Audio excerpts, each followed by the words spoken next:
Well, well, well. Well, well, well. How was that, everybody? Thank you. I appreciate you watching that. It was very fun to watch for me as well. I enjoyed that a lot. Finally seeing it. I had watched it while editing it, but I hadn't like sat down and just like sat and watched it. So that was really fun, and I'm glad to have been in chat with everybody and watching it too. Anyway, yeah, that was fun as hell. I'm not going to read all the messages that happened while the video was on because it was like 20 minutes long. But here, let me turn that lo-fi music back on. Hold on. Let me turn that lo-fi Pokemon music back on for us. Oh, this is a good one. Yeah, let's do this. Right? Yeah, there we go. Beautiful. How was that? Did you enjoy yourselves? Was it a good time? Yo! Ooh, what does this button do? Here's to another great year of Przzlocks. Here's to another great year of Przzlocke, B. Thank you so much for the... That's 1 year! Happy 1 year, B. Thank you for 1 year of subs. And Courtney, I didn't have the alerts on that scene because I didn't want any audio messing it up, but thank you for the 17-month sub. I appreciate you a lot. It feels like it's been forever. We have not really like worked all summer. Have not seen Courtney in a while, but I appreciate you, Goat. Hope you're doing well. I know you were super busy this summer, so I hope that's going well. Oh my gosh! But hello, everybody. If you guys hopped in during that, thank you for watching that. Obviously, the stream just started. We're not like going anywhere, but yeah, those are the Przzlocke Award nominees for this award cycle. Let's get an encore going. If people are down, I'm down to play it again. But oh, you're good, Jordan. I know you're playing D&D. You mentioned that. Don't worry about it. I hope D&D's going well and it's fun. I like the part where all the Mons said, "Together we are przzyfied," and the credits rolled. They do. It does feel long. So what I was thinking of doing is, first of all, going through because I know this is, it's been like over a year. It's been like a year and a half since the last Przzlocke Awards. So I know that there's a lot of people who probably haven't participated in one of these before. So I figured it would be probably pretty all right to go through the voting form with everybody and just talk about it a little, because like you could watch the video, but I guess it doesn't fully explain, like the form will fully explain all the categories. So I figured that would help as well. Have I played Smash 4 on Wii U and or 3DS? Oh, but you bet your sweet Bippy I have. But you know who's played it more than I have? The 0405 in chat, Blakers. But I have. But, so, basically a little rundown.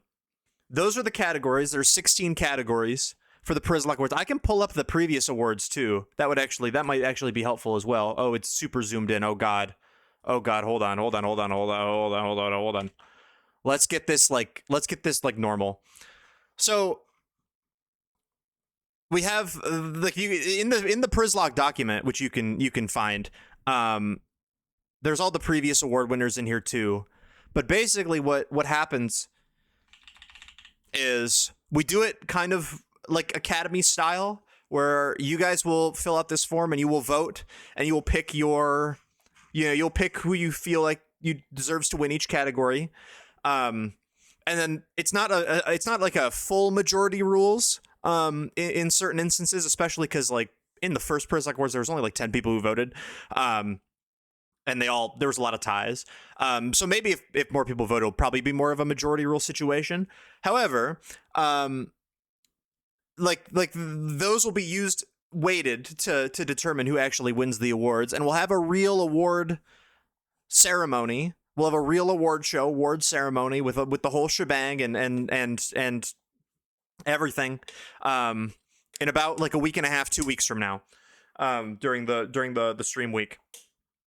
So I figured we can go through and we could look at the, like, if you missed the video or you weren't quite sure what the categories meant, I can go through these real quick as well. My sweet Bippy is being blessed as fuck right now. It really is. So again, it's in the Discord. It's in the announcements channel in the Discord. There's also pinned in chat if you want to vote as well. The video is linked here as well. If you want to rewatch the video, I have it uploaded for you. So The first two categories are, I think, very. Oh, it says link to clips. I didn't link them. Whoops. But ignore that. The first two categories, I feel like, the first four categories, I think, are very. They're very self-explanatory because they are clip focused. These are the clips. Like, you're voting on literally what the clips are. So we have Przzlocke clip of the year, obviously clips that happen during the Przzlocke. Spin-off clip of the year are clips that happen during a spin-off game.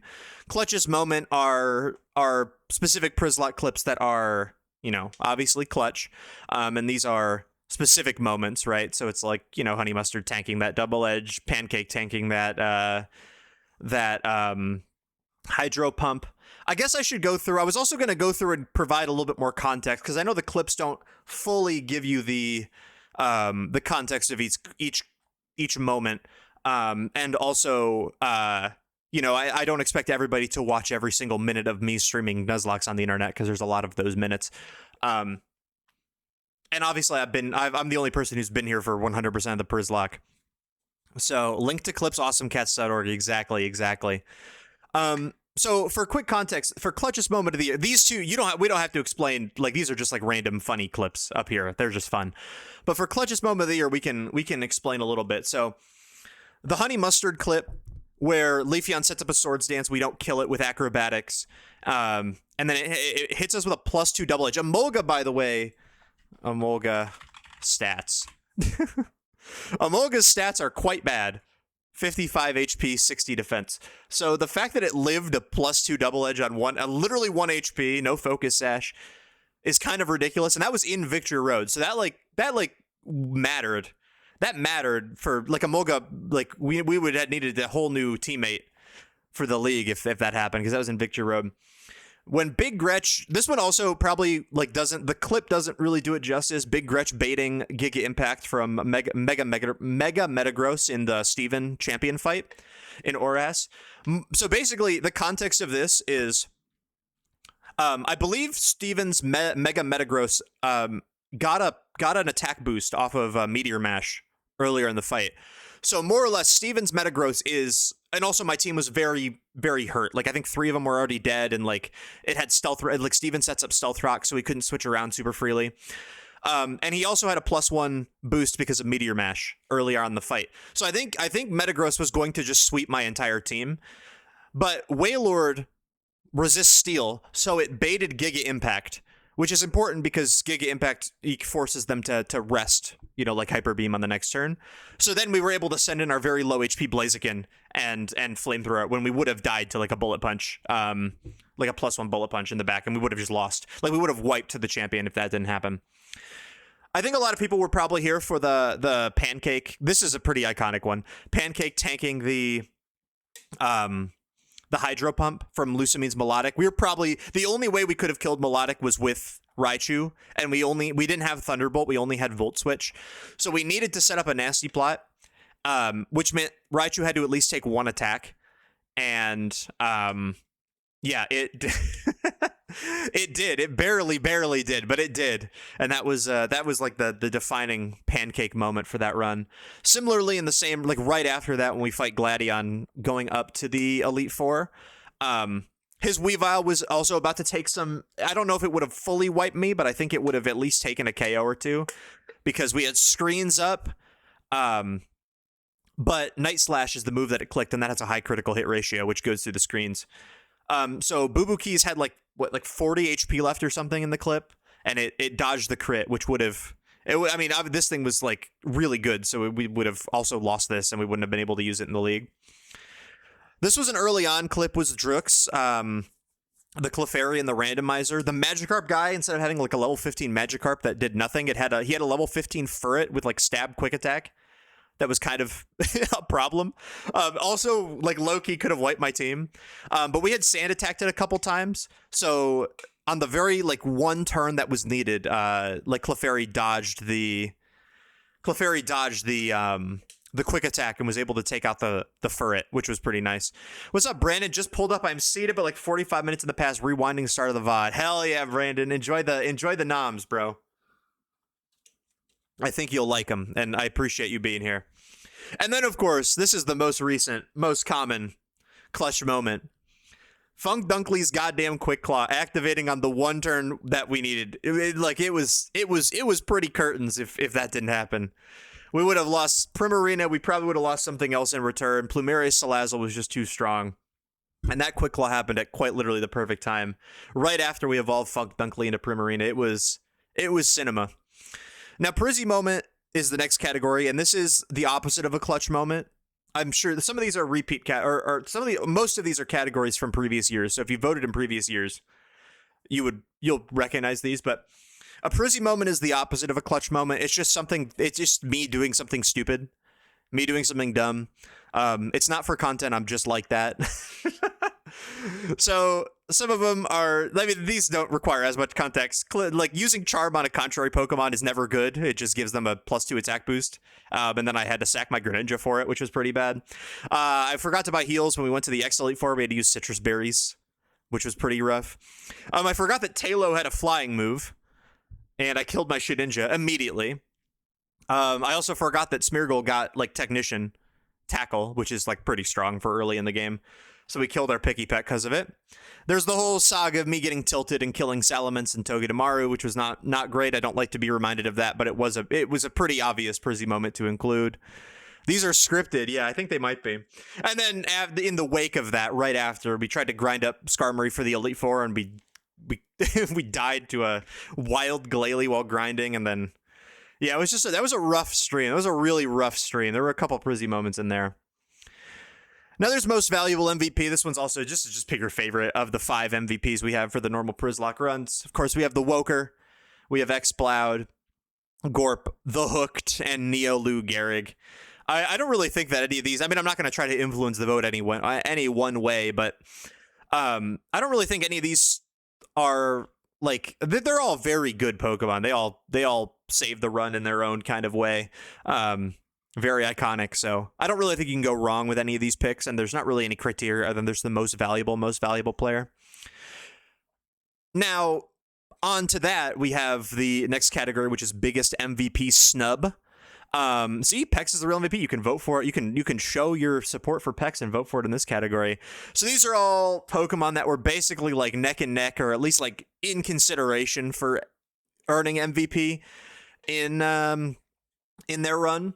So, you know, Garchomp, it was pretty much a two-horse race between Garchomp and Azumarill in the X run.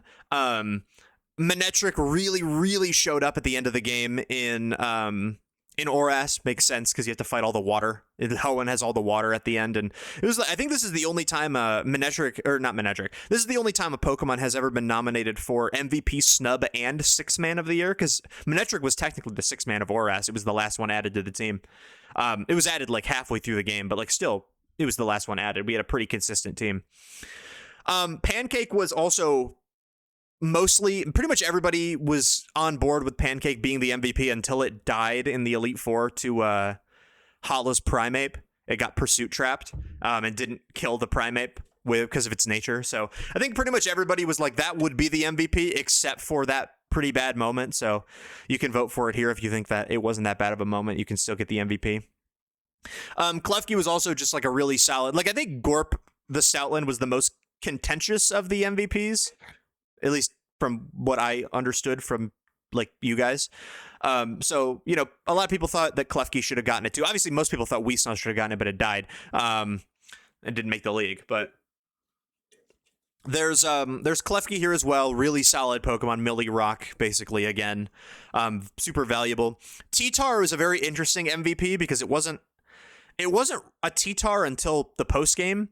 But even as a Pupitar, it was still really good and like super valuable to the team. I just don't think anybody would have taken, like no one was thinking the Hooked wouldn't be the MVP, right? So like T-Tar was the next best one.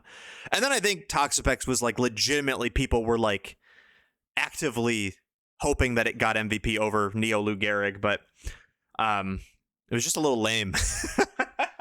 It kind of got out-lamed. Because its playstyle was so lame that we just decided not to award it the MVP. So that was probably like the most probably the closest to an MVP in this lineup here. The next one's also really self-explanatory. Yet greatest Elite Four performance. Not a whole lot of context, I guess, needed for these, but Garchomp is just strong. Like, I think it swept like half the Elite Four and Diantha, pretty much on its own. It's a Garchomp, it's not really, that's not really contentious to say, I don't think. Kabunga was surprisingly really good because that's when we had access to at least we had access to Mega Blaziken, at least during the Steven fight, at least. I don't think the other Elite Four members had Megas, right? But still, I mean, it's Blaziken, right? So it was great against Sydney. It was pretty solid against Glacia. What was the other? It's Phoebe and Drake. I guess it wasn't probably as good into Drake, but probably pretty good into Phoebe as well. Just all around solid Pokemon. Gorp was really good in the Elite Four. It had toxic stall strategies. It was just like a good backbone. I think I remember one specific fight where we took an attack really early. I think it was a blizzard from who's the ghost? Acerola. I think it was a blizzard from her Frostlass. It brought Stoutland all the way down to the red, and we more or less like pivoted it in so many times in the fight that like leftovers brought it all the way back to full health by the end of the fight, which was kind of insane. Like, it really provided, and it was just a good toxic Stallmon. Pro Jared the Flygon shockingly performed super well into that Elite Four as well. I mean, spamming Earthquake was really solid, but it also like set up Dragon Dances during the champion fight, and I think it swept through like over half the team before it got whirlwinded out randomly. I think it would have swept the entire a champion team if it didn't get whirlwinded out by Kukui's Braviary. Glorp is a very interesting one because it's a randomizer, so you like Elite Four performance is like whatever because it's random. But I'm pretty like I think the clip said it best. I'm pretty sure every single Elite Four member led with something weak to Psychic, and we just like swept through so many fights with just Glorp. It was like pretty insane. And then of course the most recent one, you guys probably saw that, the Dougie. We brought that thing on pretty last minute, but oh my god, the Dougie kind of cooked in the Elite Four. I think it single-handedly swept, oh god, which one did it sweep? Molayne, I think it single-handedly swept, and then it also did really good into Kahili, and then, of course, during the champion fight, you saw in the clip, it one-shot Crabominable. Well, we did have another switch in for it, so it really stuck out. This one is the newest award, okay? This is not an award that has been in previous Przzlocke awards. This one is replacing the, I believe it was Most Deserves Redemption, which was just like another way of doing Most Heartbreak. It was just another death category, which didn't really make sense who was in what category. I didn't really like it very much. So I replaced it with this award, which is the One Fight Wonder. Basically, this is for the Pokemon that really showed out in one specific fight. It doesn't have to be like ideally it's not somebody that was on the Hall of Fame team. It was not somebody who made it to the end. And I don't think any of these made it to the end, but we did use, we used Damn Straight and we used Sunder, the Morlul, like a good amount. But I think the whole point of this is just like any fight that is kind of like defined by this one Pokemon that we used, right? So we had Vivillon, which 1v1'd Viola's Vivillon and got really, almost died to Infestation because we got trapped in, and broke out at the last possible second for us to sweep with Pidgey at the very end. Winona got absolutely dog-walked by my cast form because we had all three weathers and Weather Ball, which is the one they give you from the Weather Institute. So we just kind of, rolled her with cast form. I never see anything like it. The damn Quick Claws Morlul soloed the Wishy-Washy fight also. We kept getting Quick Claw Sleep Powders and Light Screens. We had Sleep Powder, Light Screen, and Mega Drain, so we just kept we just sat in front of the Wishy-Washy, and it was throwing rain-boosted water guns at us, but we were just taking them with the Light Screen, putting it to sleep, healing back up with Mega Drain, and I think we legitimately had more Quick Claw procs than not in that fight too. So Morlul kind of ate that fight up. Rampardos was so iconic that it banned the use of damaging Z-move. It single-handedly just made me change the rules mid-run. Because we just one-shot the Vikavolt with the Continental Crush, the Rock Z move. So it was so good in that fight, it changed the rules of the Przzlocke. which is why it is here. Damn straight, the Miltank could have been nominated for several different fights, because it really did. Like, I think it was the Araquanid it went really good at. It did really good into Togedemaru. Obviously, it got nominated for, I believe, Mimikyu also. The Totem Mimikyu fight, it really showed up for. But basically, Miltank's identity until it died in the Guzma fight was like this random benchwarmer mon I have that I take out and I train it up because it's really easy to train, and I just use it in totem fights exclusively, and I think that was the identity for it. And then, of course, the most, like, you gotta include Tauren Puzzles, who soloed Ultra Necrozma with Focus Sash and Dever Sucker Punch, just like that standard strategy for it. But I mean, Tauren Puzzles, the Kamala, you have to do it. Okay.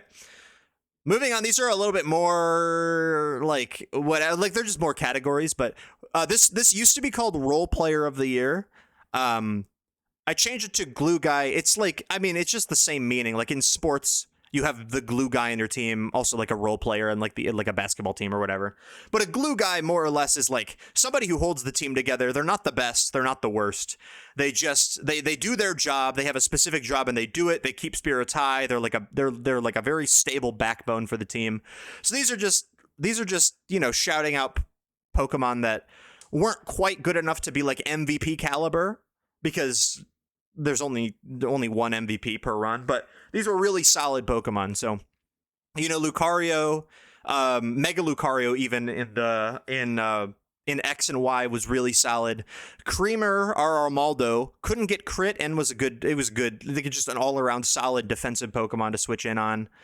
The Goons as Wishy-Washy was a really, really good early game. Like, this thing had unfair stats for the first half of the game, basically. So it was like such an easy switch in to pretty much anything. And of course, you get a Moltres in the first town for the randomizer in Silver Randomizer. It's going to be good. And it did fall off towards the end because Moltres doesn't really get good moves. But like, man, it was super, super solid. In the early game. It's just like a nice, easy check to like most things that the randomizer threw our way. Now, Bob LePunge is a bit more of a, like, it was a bit of a mixed bag, because we kind of we used it for the first half of the game as well, and it fell off, and then we ended up bringing it back onto the team because we had so many deaths at the end of Ultramoon. But I mean, it filled its role. That's what it did. Early game, it was really good. I mean, Fur Coat, great defense. Stab Headbutt was really solid. It could Baby Doll Eyes people. It could Thunder Wave people. It had some other like random coverage or like support moves for it too. So it was a great. And then as the game went on, eventually we transitioned it into like not even using damaging moves. Like eventually we just tossed on, like, I think we in the Elite Four, several fights in the Elite Four, we didn't even run an attacking move on it. We just ran like Toxic, Protect, Charm, and like something like some other move. I don't remember what it was, but it was all like status, like support moves. And then of course Weesnaw. So here's the thing about Weesnaw, which was kind of tough, is that Weesnaw in Sun, the first run that we saw Weesnaw for, it was an MVP. It was like easily just like the MVP favorite, and then it died. Right? So then we got it again in Ultramoon, and we got a significantly weaker Mudbray. Like we had to like, it didn't even have stamina. We had to like ability capsule it. And also its nature and its IVs were atrocious. So it wasn't able to, it was a very cursed game. It wasn't able to be an MVP. I didn't feel like it was a very MVP caliber Pokemon. Like we didn't even consider it for the MVP of that run, because you had Lou and you had Toxapex, and there was another one. Like, I mean, Mence obviously, but like, there was just other, like, it just got passed up, right?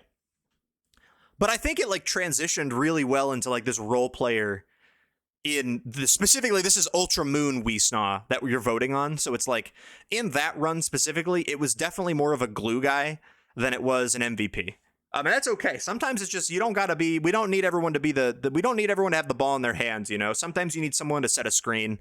Sometimes you need someone to pass, You need someone to like move the defenders away. So I think that's what Weesnaw did in its second run. It took a back seat. It was like this is a sports analogy, but it was like Devin Booker in the Olympics, the most recent Olympics that Team USA won, where he's an all-star, like the superstar caliber player. He's one of the best scorers in the league. But when he was on the all-star team, or when he was on the Olympic team, he transitioned his role into more of a just like a passing.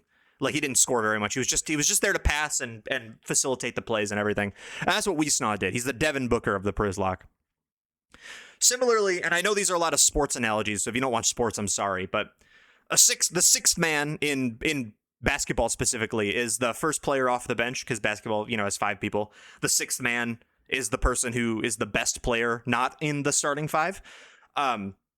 So in the Przzlocke, what we do is the sixth man is the last Pokemon that is added to our team, or what, the late additions to the team. So oftentimes they don't really get a lot of time to shine because they're slotted into the team very late because something died. A lot of these is because something died really late in the game, and we needed something to replace it with. Or in the case of like Trevenant, it's like that Pokemon wasn't available until really late into the game anyway. Like we weren't able to get it super early. You get it like after the sixth or seventh gym. I'm not even memeing on that.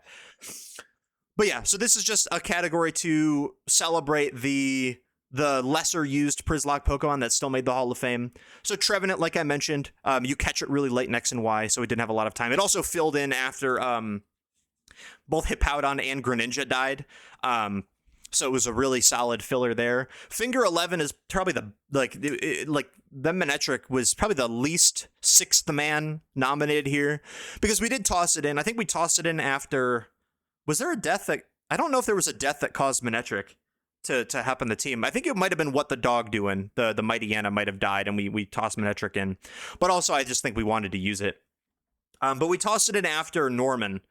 So it got a lot of play. It had Winona through, like it had the 6th, 7th, 8th gym, Elite Four, or like Team Aqua stuff. The Mega Kyogre, Alpha Kyogre, whatever. So it really had a lot of time to shine. Where is Mega Rayquaza? It's a great question. Big 6th man, Mega Rayquaza from the Delta episode. Yeah. Obviously, Pro Jared, the Flygon. That was Wisnaw's replacement. It was the 6th man for Wisnaw. Rest in peace, Wisnaw. But it was the last mod that we added to the team. We filled in a slot with it. Same with Drukaz the Clefable. Filled in after Lou Gehrig got guillotined.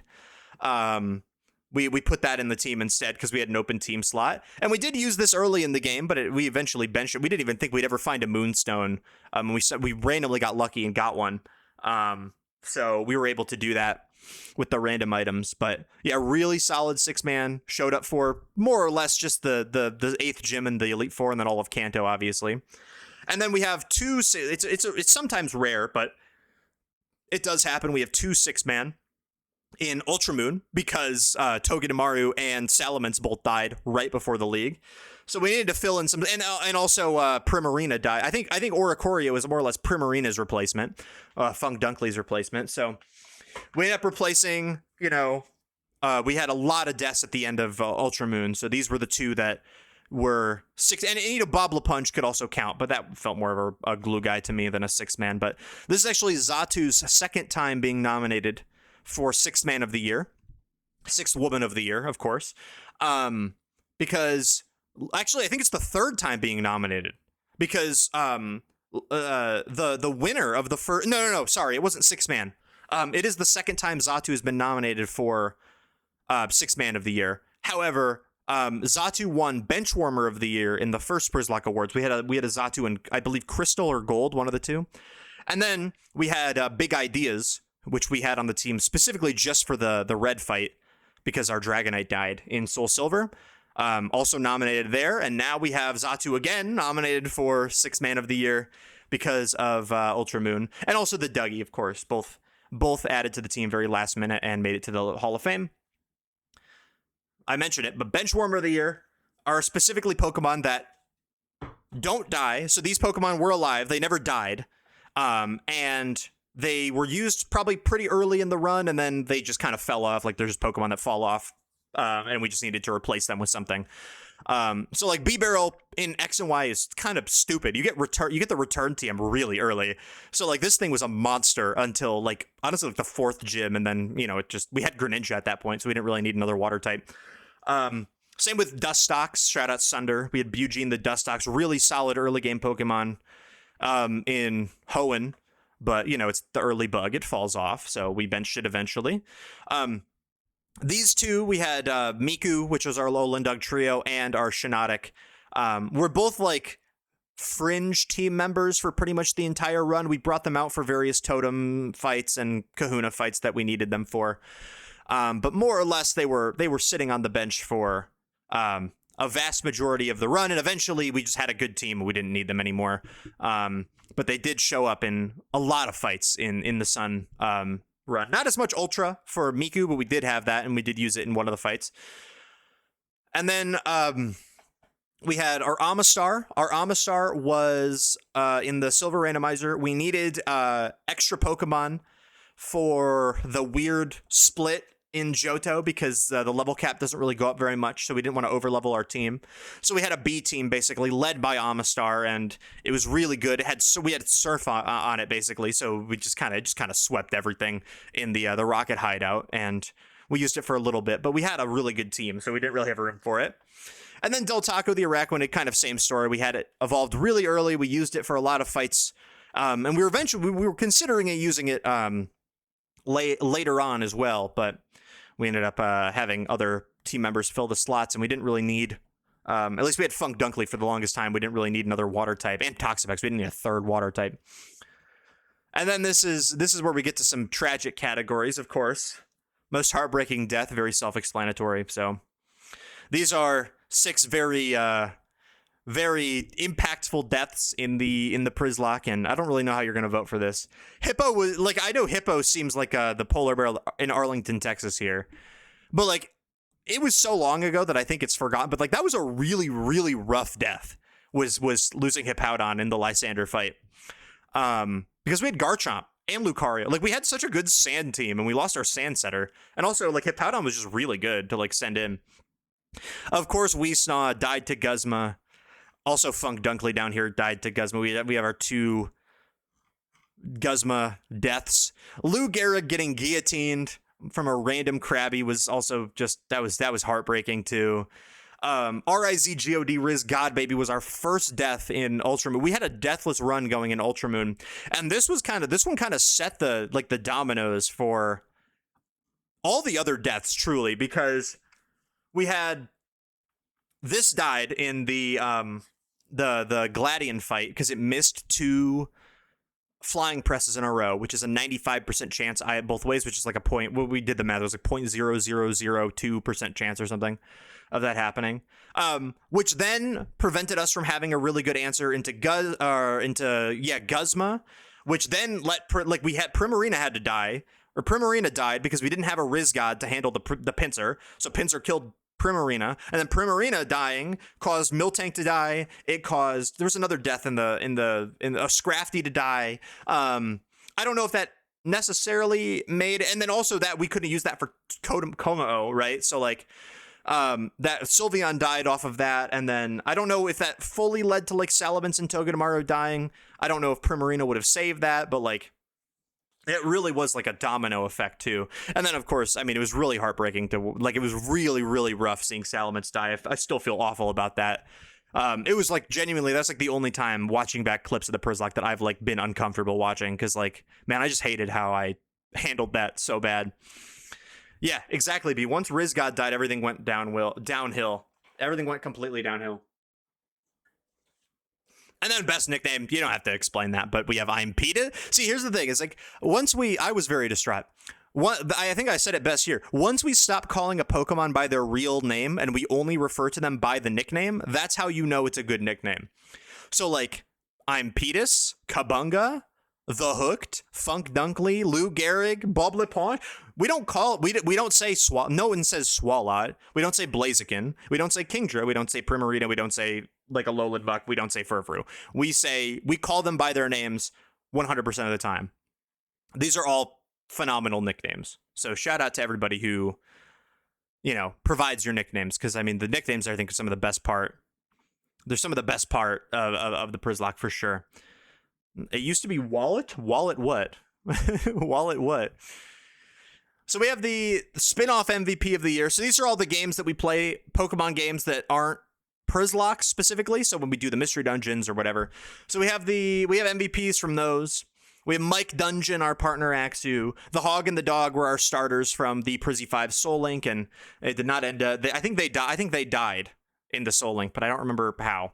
Yuri and Yowie for when I was trying to do the BDSP Living Dex challenge. John Pork and Big Slosh, both from ZA. Oh, Swalot. Yeah, true. And then Morty, Pickle Prizzy and Morty, what a combo from Super. And then the last two categories you don't really need to I mean, it's just best spin-off run and best run, so just pick whatever series you enjoyed the most. You don't really have to, no super hard thing there. And then here's the last thing, everybody. I didn't mention this. This was not in the video, so if you haven't looked at the sheet yet, this is new. This is a new thing we're doing this year, okay? This is the Przzlocke Lifetime Achievement Club, okay? I think I'm not fully sure what I'm going to call this yet. I'll decide when we do the award show. I think we're either calling it Lifetime Achievement Club or Certified All-Timers or something like that, right? These are very exclusive awards that are not there are no nominees for it. Like, they're not anything up here. Like, things up here can get it, but like, it's not. There are no nominees. This is an open forum. Okay? We're going to be, and there's no limit. We're going to be awarding very exclusive, and it is very exclusive, so there won't be that many, very exclusive Lifetime Achievement Awards to specific Pokemon in the Przzlocke. And these ideally are the most iconic Przzlocke Pokemon of all time. I don't want to give out, examples of who these would be, but we all know We all know what we're thinking of when we think of Pokemon like these. These are ones that everybody knows, right? Like, even if you don't watch the Przzlocke that, like, religiously, you still probably know a couple of these guys. Like Danny Duck, for example. I think Danny Duck is... I was almost going to call it the Danny Duck, like, Lifetime Achievement Award or something. Whatever. So something like that, where it's, like, super iconic. Yeah, exactly. One of them's on screen. Danny. Right here. I don't need to tell you that Danny's getting one of these, right? We all know this. But like, so if you guys have Pokemon that you remember from any run, this is any run, not just, because all of these are just X and Y through Ultra, because that's the current, like, whatever. That's just like the range of awards we have right now. This is any run, all the way back from Blue in 2022 to now. And this is any run at all. These can be, like it says right here, it could be any Pokemon, any Przzlocke encounter. It doesn't have to be a Hall of Famer. They don't have to be alive. They don't have to be a run that succeeded. These can be from the runs that wiped, like Black 2 Attempt 2, one of the X and Y runs that wiped, Platinum, the first Platinum attempt that wiped at Cynthia. It could be literally anything. So to help you out, oh, I already have the tab open, sorry. To help you out, here, let's zoom out real quick. I have created this spreadsheet right here here, can I zoom in on this though so you can see it better? Yes. So this is a spreadsheet of quite literally every single Przzlocke encounter that has ever existed. Okay? Every single Przzlocke encounter that has ever existed is in this spreadsheet right here.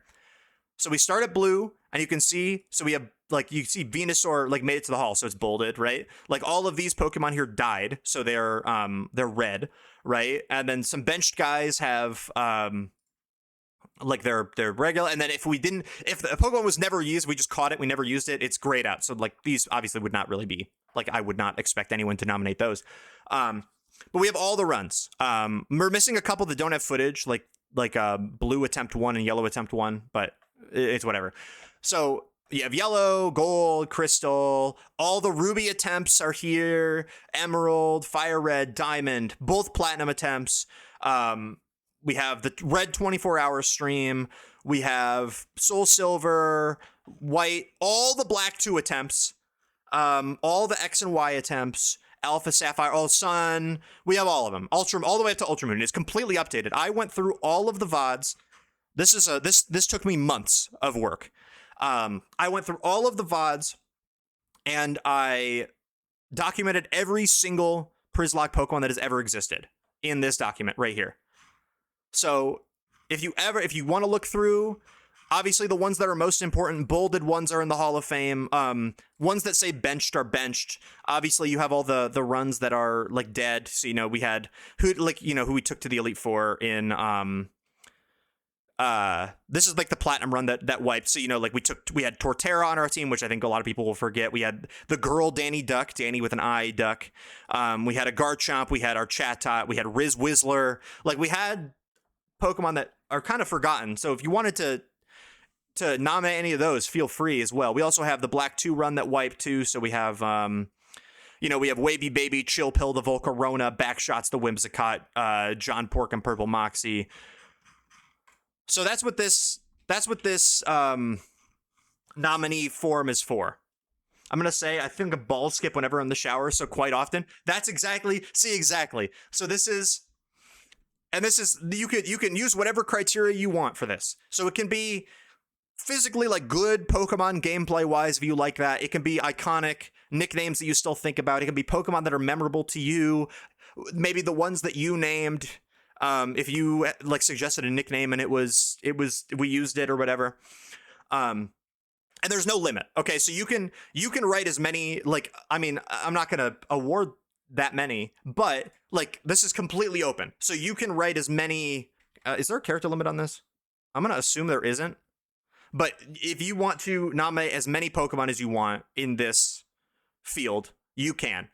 Anyone that stands out to you. I'm genuinely just very curious as to who you guys think of for like the most iconic Przzlocke Pokemon of all time. So during the awards ceremony, after like alongside all these awards, we will be recognizing the very exclusive lifetime certified all-timer Przzlocke like members. Also, something that will help in case that spreadsheet is confusing. And here we're gonna zoom out again. Because, I mean, there's a lot of information on this spreadsheet. I don't blame you for, like, not wanting to look through all that.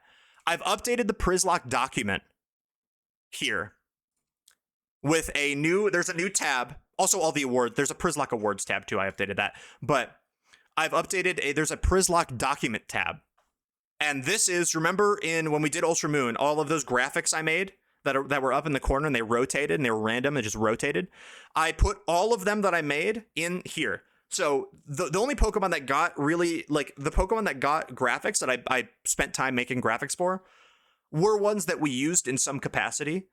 So if you want to filter out all the stuff we never used and like the not really like iconic Pokemon, you can look in this tab, right? So we have like, we have Bulbasweep, we have Bongwater, SS Rand, it has all their accolades. You can see if they have a border, it means they're in the Hall of Fame. Nodnar's is not, so no border. It's in Dex order, based on their first stage. So like Crobat's here, even though Crobat's later in the deck because Zubat's there. You have all these you can look through. There's a lot of good ones in here. Glorbius Bomb I just saw. Riz Whistler's there. Labanban. Macklemore and Ryan Lewis are up here. Like, there's everybody. If you wanted to look at them and just scroll through, Meetin' Huh is there as well. So you can use this as well. There's also the award tab here. Milcer is banned from the document. Milcer's not there, unfortunately. So also I've updated and also these graphics are up to date with Ultra Moon. So obviously they weren't on the stream when we were like doing the stream stuff because they were not the run wasn't done yet. We didn't know what was going to happen. But like you see, Torrent Puzzles has the One Fight Wonder Nom. I'll update these again when we have winners like Big Obs here, Boy Failure.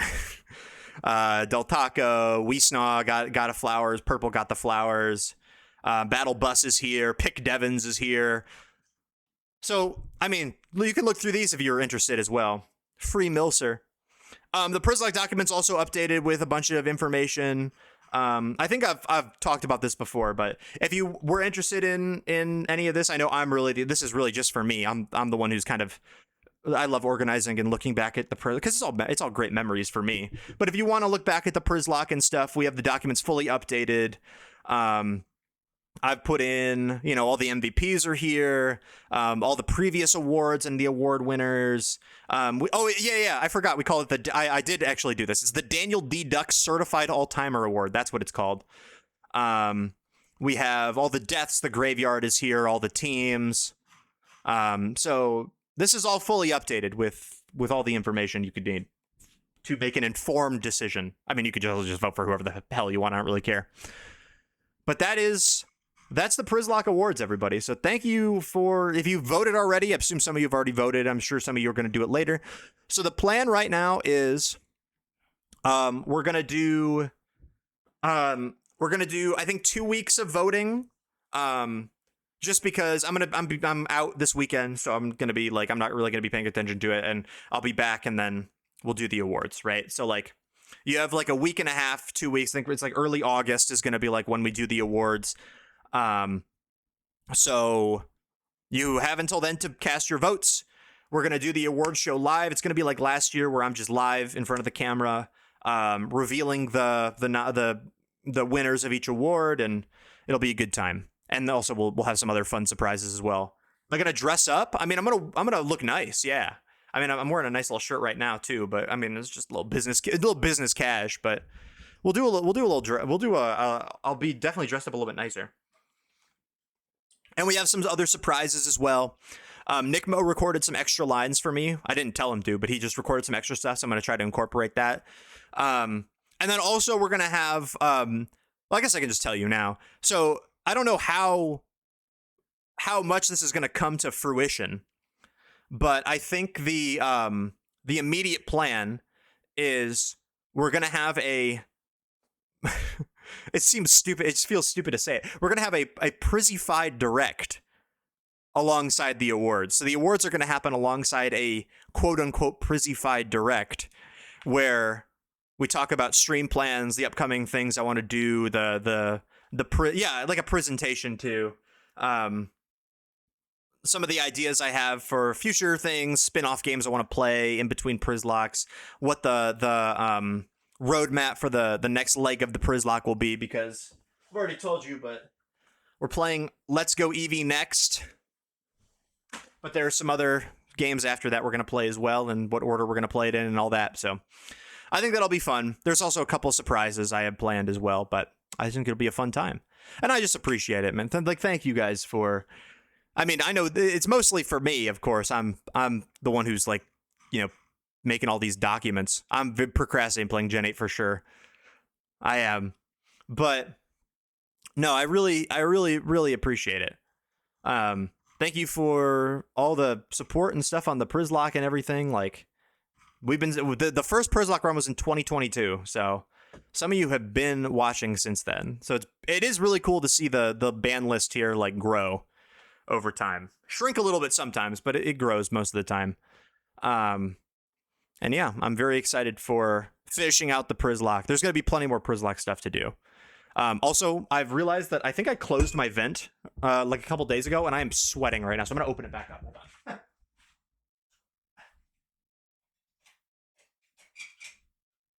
There we go. We should get some cold air in here now. I'm sweating. It is hot. I'm also wearing jeans. That probably doesn't help at all. That doesn't help at all. So, for our remaining time on stream, and I guess that lasted a good amount. It was like an hour and a half of nominees. I'm not gonna spoil myself and look at the results yet, or not the results, but I don't want to see what people voted for yet. I'll check later. But what we're gonna do, I thought would be fun, since we're in a little Przzlocke mood, is here. We have these two tier lists made by Bidon's World Brandon. I don't know, he's probably still watching the, what's it called? The nominee video right now. But he was very, I didn't ask him, he just made these two tier lists for me, about the Przzlocke. So the first one is all the teams, specifically the teams, and then the next one is all the individual Pokemon that are in the Hall of Fame. So I did a really quick one when he made them, like very, very brief. But I figured with the time that we have... What the hell? Claudio just changed the channel! I've never thought I'd see the day! Oh my god! Holy shit, I know what we're doing on Thursday, baby! Korean version of wait, so your change the channel is I'm playing Super Smash Bros. Brawl in Korean?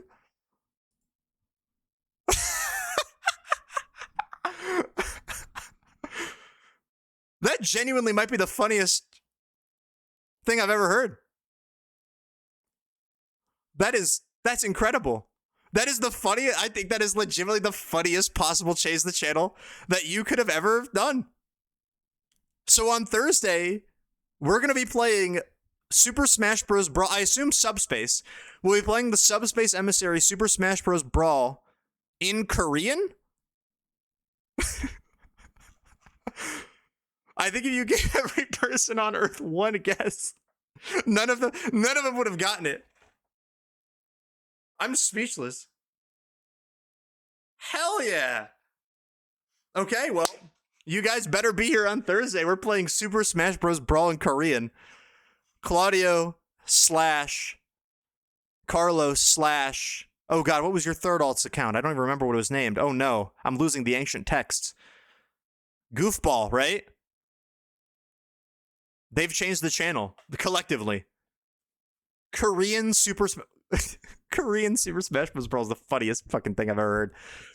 Hell yeah. Thank you. I can't believe this is your first change to the channel. I feel like you're always here. Anyway. That's awesome.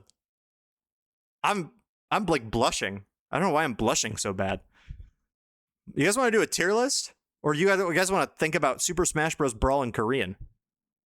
Because that is awesome. I'm crushing on Claudio. I might be. Actually, I don't know how old Claudio is. I'm not going to say that. But let's do... I'm blushing at the concept of how your mind works. I don't know how your mind can go to those places. That mine certainly can't do that. But let's do some tier listing. Okay? We're going to start with I think the easier one, which is all the Przzlocke Hall of Fame teams, right? So we have 1, 2, 3, 4, 5, 6, 7, 14, 15, 16, 17, 18. 18, really. 1, 2, 3, 4, 5, 6, 7, 8, 9, 10, 11, 12, 13, 14, 15, 16, 17, 18. There are 18. Wow. I thought there were less. 18 Hall of Fame teams. These are all the ones that have made it to the end and won. We'll do a quick little tier list. Let's make the tiers a little bit better, right? So like S tier is gonna be that's a certified all-timer.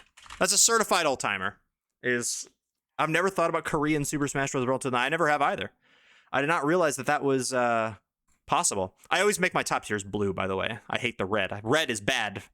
We want red at the bottom. I think 5 tiers is probably good. We have certified all-timers. Good, clean, fun. Make that green. B tier will be yellow. And then that will be... B tier is... No, here. Well, this will be good, clean, fun. Good, clean, fun. And then this tier will be... What's in between that? It's like a step up. A really good team. No, that's not funny. I quite like this team.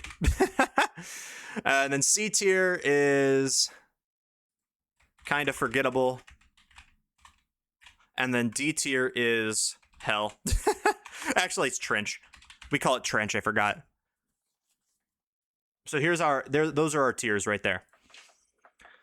So let's start with it's the first ever Przzlocke team. The first ever Przzlocke team, which consisted of Venusaur, Ninetales, Alakazam, Sandslash, Dodrio, and Snorlax. And this is before there were bans. The first ever run, there weren't any bans. We didn't really have any like guidelines. There was no stipulation.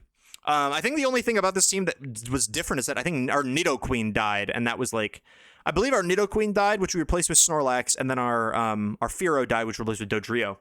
But they were both really solid replacements. I mean, I feel like I have to respect it. Yeah, it was Gen 1, Alakazam and Snorlax. That's kind of diabolical, I agree. I feel like I have to kind of respect it.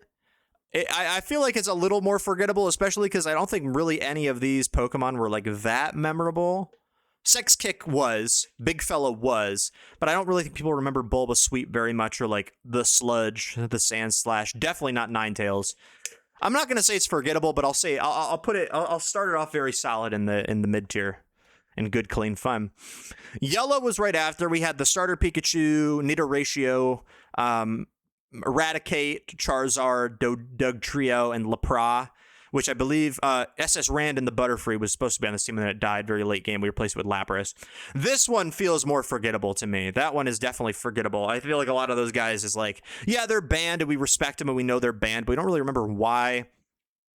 I don't really think a lot of these guys were as memorable.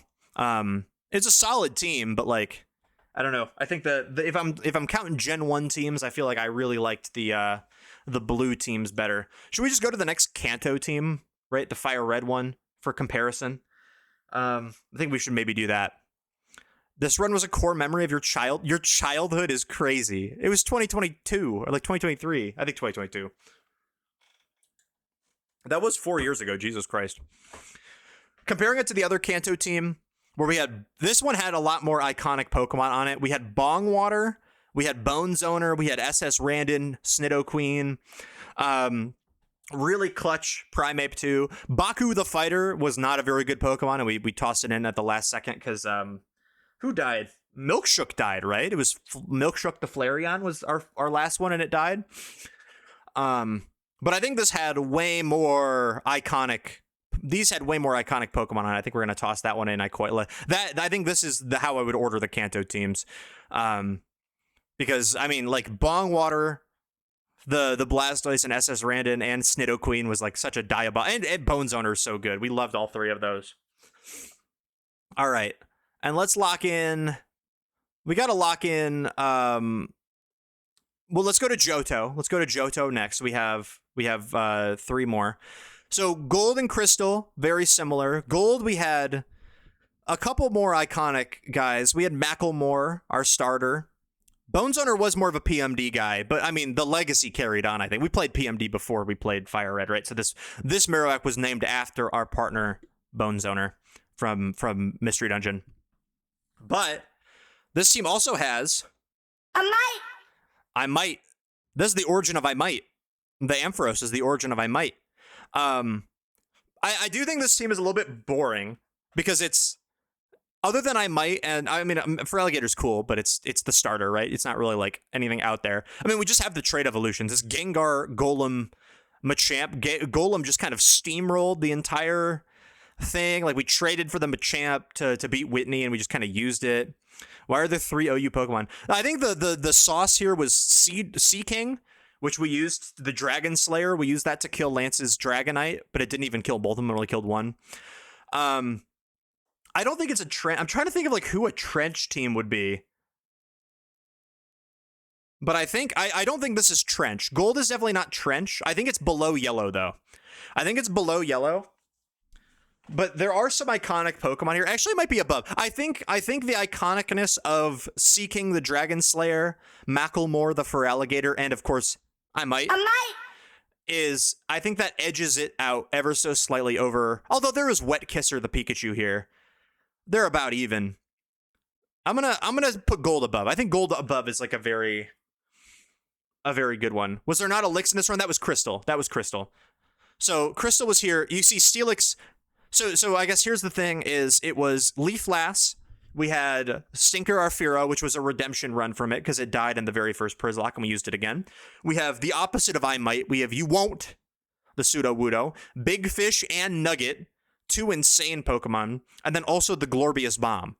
Very iconic. Super iconic Przzlocke Pokemon. And then also Wiggly-Woo, the Steelix. Very iconic as well. It's kind of hiding down here because it got added after... It got added after the Elite Four in Kanto because we used the Glorbius Bomb to explode during the Lance fight. I think this is way more iconic than most of these. I don't know. I think I'm going to call it more iconic than... I definitely think it's the highest rated one so far. I'm trying to decide which tier it should go in. Because here's the thing, is that it's got so many good... I'm a Leaflass appreciator, a Leaflass, if you will, and I will. Oh, hold on. Yes. I just saw that text. Sorry.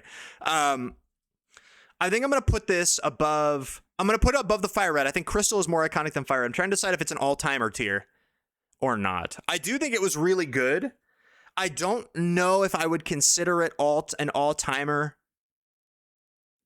but I think I'm going to put it above Fire Red because there are so many iconic Pokemon here. Like the Glorbius Bomb, Wiggly Woo, Nugget, and Big Fish. Not to mention the redemption of Stinker, not to mention our starter Leaf Blast, not to mention You Won't, the Pseudo Wood. Like everybody here is a banger, classic. I really like that team. Now, let's do the next Johto. There's another Johto, right? We have Soul. Oh, we also have Red 24 Hours as well. That was a Kanto run. I forgot about that. Let's do that one really quick. Red 24 Hours, I think we all agree is Trench. It wasn't a bad run, but I think the thing about it is the whole thing was that can I do a Przzlocke run in 24 hours on the, during my 24-hour stream? And we did do it. But this run just had like rank, it just was not good vibes. I mean, it was good vibes, I guess, but it wasn't like, it was not iconic at all. Like Big Sean, the Starmie, is the only iconic part of this team because it swept the Elite Four without like taking damage, really. Yeah, Starmie soloing, exactly, Milky. Starmie soloing the entire game was iconic, but I can't remember another Mon. Exactly, I cannot remember a single other Mon because, like, I guess these guys probably did stuff like Wigglytuff, Arbok. One of these got nominated for a Glue Guy award, I think, at one point. Arcanine and Vileplume, I don't remember a single thing about them at all. Not a great team. The other thing that was bad vibes is that we benched Leica. This was Leica G6's redemption run. We could have had Leica G6 on this team, the Pidgeot, and that was an iconic Przzlocke Pokemon.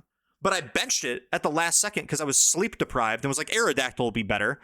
And then Starmie swept the entire league anyway. So not only did we just have this random ass Aerodactyl in the Hall of Fame that never touched the field a single time, but then we didn't get Pidgeot in the Hall of Fame, which was like a whole thing. Like we used that the entire run. That was like another iconic Pokemon. It was not a great team. Exactly, B. I think Starmie was the single best performer in the Przzlocke. I would say it's up there. I would agree with you, actually. I think that's accurate. So yeah, not a great team. Very forgettable team. Aerodactyl's already unbanned. I don't really remember any of the other guys except for Starmie. I think that's probably like, and it's also probably because it's a 24-hour stream. We only had 24 hours to spend, not like, we didn't have like weeks and months like all these other teams that we like, played throughout the course of like weeks and months, just like one stream. But I think that's pretty obviously the worst Przzlocke team. And then the other Johto team that we haven't done yet, which is Soul Silver, this one was excellent. This was awesome. This is a great team. So we had Typhlosion, Zestfest, our starter. Look at all these other guys on the team that were so iconic. We had Beeble, our MVP, Himothy the Ambipom, Ice Fang Feeding Frenzy. I believe Ice Fang Feeding Frenzy might have the record for most Przzlocke awards for a single Pokemon. I think it's tied. Maybe it's tied with Danny Duck, but I think Ice Fang Feeding Frenzy and Danny Duck are tied for the most individual Przzlocke awards of a Pokemon. So, yeah, no, that's iconic in and of itself. Balls Skip, also I believe the winner of the best nickname last time. Our Red Gyarados was not iconic, but it was iconic in like a bad way because it almost threw the run single-handedly. It was like one of the worst Przzlocke Pokemon ever, performance-wise, because it almost threw the Lance fight because it missed Ice Fang. And I think that's very poetic because Gyarados is like one of the best Pokemon of all time in Nuzlocke. So having the one Przzlocke Gyarados that we get be like atrocious is really funny. And then we also had the other, like the backups basically. We had Politoed, P-Toad, we had Motorcycle, the Jolteon, we had Xatu, Big Ideas, Remy Wolf. I'm gonna go ahead and say it. I think this is a certified all-timer team. I think this is the best team we've looked at so far. Just so iconic, all things considered, and like a really good run. A lot of good moments. We were down and out. We like even all the Pokemon that died that run were really good. We had our Dragonite, Labanban, Shiny, Persian, Baja Blast. I think we had another, like we had Incrediboy, right? The Quagsire was like, that one died too. We had a couple of really good, or not really good deaths, but like really iconic deaths as well. Ice Fang Feeding Frenzy might be one of the best things to ever come from Pokemon Unite. I agree. Rest in peace, Pokemon Unite. For real, for real. Okay, and then that is all of Kanto and Johto, right? Yeah, so we can move on to Hoenn. Oh no, we have the Silver Randomizer. That's a more recent one. Maybe recency. I don't know how recency bias will affect that, but that was a solid one. I mean, a great team. Is Unite dead? It's pretty much on its way out. They just stopped. Like this World Championships next month is going to be the last World Championships Unite is a part of. So they're going to pull the plug on it pretty soon. I'm pretty sure. That's what they announced at least. So. Silver Randomizer, it's very new, but I think all things considered a very solid team, right? Like, we don't know about the longevity yet because it was so new. Same with Ultramoon, I guess, when we get there. But, like a G6, it had the Redemption Arc, Drux, Glorp, Pierogi, the T-Tar, Bird Up, the Hooked, like, solid. I'm going to call that good. I think that's good, clean fun, that team. I think that's going to be good, clean fun. That's a very solid team. Honestly, probably a little bit above average. I could even see it going here. But I think we have a lot of really good teams, so I want to try to space out the tier list a little bit if we can. I might move it up if it, like, I think it could be very bottom of the green tier here. But I really like the Silver Randomizer team. The other thing about the Silver Randomizer team is it was fucking dominant, dude. Like, it legitimately, I don't think we faced adversity except for the random Lou Gehrig death. But even then, Lou Gehrig was not a good Pokemon on that team. It was the mascot. We were carrying it to the Elite Four or the Hall of Fame like we were with Pidgeot. Like, that was just a good-ass team. We didn't really face, and it was also a randomizer, but we also didn't really face much adversity. So it was just like, and I think partially because it was randomizer, so we just, didn't roll very hard fights for a lot of hard fights. But the other thing is, I think our team was just that good to the point where, like, we had like a Zapdos and a Raikou that we could have used, and we just said no, we're not. It's too broken. We're not going to use it. Let's move on to Hoenn. So we have Ruby, Emerald, and Alpha Sapphire here. Let's start with Ruby. This was our first like catastrophe run, I think. This is the first time that we had a run that, like, because I think this was Ruby attempt like 3 was the one that we ended up actually like finishing. And this run was also really cursed. We lost our starter pretty early. We lost a couple other Pokemon, I think, as well. Losing Marshtomp, I think, was like really like the first, like, that was the first time a starter had died in the Przzlocke for sure. And it was so early on, and Swampert's so good in Hoenn that we were like, oh man, this is gonna be hard. But I think this all things considered, this is a really good team. Like, we had Squelch the Tentacruel, Lanoon, Smelvin, our MVP. We had Magneton, the boys, Big Gulp, Big Top. Even Jordan Mystical, our 6-man, was pretty fun. So I think, like, all things considered, this was a really solid squad. I think I'm gonna put it into I don't think it's a certified all-timer, but I think we'll put it. I don't know if it'll go right there, but I think it's gonna be in this tier for sure. I think it's more iconic than the Fire Red team. I think it might be even. It's not as iconic as Crystal. I'm trying to see if it's more iconic than the Fire Red team or not. Because I think, like, the boys and Smelvin and Big Top and Big Gulp are. But it's like you're comparing that versus Bongwater and SS Randon and Nidoqueen. But I think I'll give the edge to Ruby. I'll edge Ruby a little bit here. I'm gonna lose my voice by the end of this, by the way. I'm already noticing it's kind of going. Let's move on to Emerald. Our second run through Hoenn. I gotta be honest, this is a certified all-timer. I don't think it's as good as Soul Silver, but, like, look at this squad, dude. Not only was that, it was a really fun run, but we had T-Wrench, our Sceptile, Big Damage, our Gut Swallow. We had Hariyama, Tub Thumper, our Slacking, the Dilly, and even our 6-man was one 6-man of the year. The Gorbius, our Goribus. Iconic. It was super iconic. I think that's one of my favorite Przzlocke teams of all time. And I believe, like, I think Big Damage won a couple of Przzlocke awards. Like, I think Emerald really showed out in the Przzlocke awards when we had them, and for good reason, because these Pokemon were really, really good. And we got to use my favorite Pokemon, Credilli. I have a new love. I've never ever considered using Goribus before in my life, but it really was a lot of fun. I thought that was a great one. And let's do Alpha Sapphire. I think, for being as recent as it was, I think Alpha Sapphire was a little forgettable. What do we think?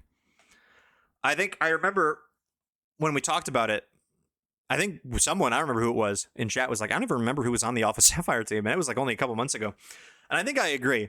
I think these mons are solid, but they're not like I think Kabunga and Quanchwap are iconic. Big Gretch had a redemption, but like, I don't know. I think overall, it's just a little forgettable, especially for a run that modern. So like, I can't even imagine how it will be when it's like later, you know, when like a couple more runs down the line. Will we remember Alpha Sapphire like at all? I'm gonna put it below gold, honestly. I'm gonna put it below gold. Quunchwap and Big Gretch they are iconic returnees for sure, and Kabunga, I think, like stands above the team for iconicness. True. Do I have Kabunga on the soundboard, right? Yes, Kabunga. I do. But yeah, I think that was probably one of the more forgettable Przzlocke squads, which is unfortunate. But like, I don't know. Like, I think it was. Quunchwap's most iconic moment was getting released in Black and White 2. I agree. Look at his goobers. How we doing? What's up, Larper? How we doing? Good to see you. Well, that's hoeing for us. Let's move on to Sinnoh. Only 2. We have Diamond and we have Platinum. Haven't played the remakes yet. Diamond, I think, kind of fits a similar vibe as Silver Randomizer and even Alpha Sapphire, in the sense that this is a good team, and it's basically like, it's like everybody's Sinnoh team, right? We have Infernape, Staraptor, Luxray, Bronzong. I think Crobat even is included in those memes sometimes. Like, other than Wish Cash, which was like a more last second addition because our Gastrodon died, we had like the most cookie cutter Sinnoh team of all time, because it was Gastrodon instead of Wish Cash at first. So I think this one was also a little forgettable, if I have to say it. I think it was a little bit more iconic than Gold, but I do think that was a little forgettable, right? Like Mrs. Beast, Gooner the Staraptor, Blakers, of course, we love Blakers, Denzel the Crobat, Plateface, rest in peace, the Bronzong. I'm gonna put that down, and I feel happy with that and kind of forgettable. I think that's pretty reasonable, because we have some great runs coming up. I know we're it looks like it's a little bottom heavy, but next up is Platinum. And we do love Platinum. Platinum was really pretty good, because Platinum introduced us to Danny Duck. But here's the thing, outside of Danny Duck, it's a solid team, but I don't know, it's not like screaming out to me as like some of the most iconic, you know? Like, we have Bidet, Scrotum the Rotom, Vine Boom the Chatot. If I could get Taco Bell sound effect to work properly, it would move up. That's what I'm saying. We tried to get that to work with Chatot, and it didn't work.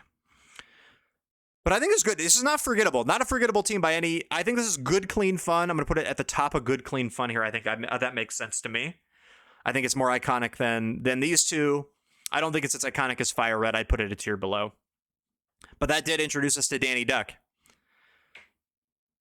Let's move on to Unova. And I think let's skip White for... No, let's go. Let's start with White. How do I say this about White? I think this is probably my least favorite Przzlocke team, aside from the 24-hour stream. I think if something had to be in Trench, I think it's White. Because, like, I don't know, like, these guys are, like, fine. OSHA, you know, WDFA, Phenomena, I think, is, like, probably the most forgettable MVP we've ever had. I think the other thing is it was Excadrill, right? Like, Excadrill is, like, the best Pokemon in the game. So, like, yeah, it got MVP. We all assumed that it would, right? It's not really, like, there's no real story there. I don't know. It just seemed a little...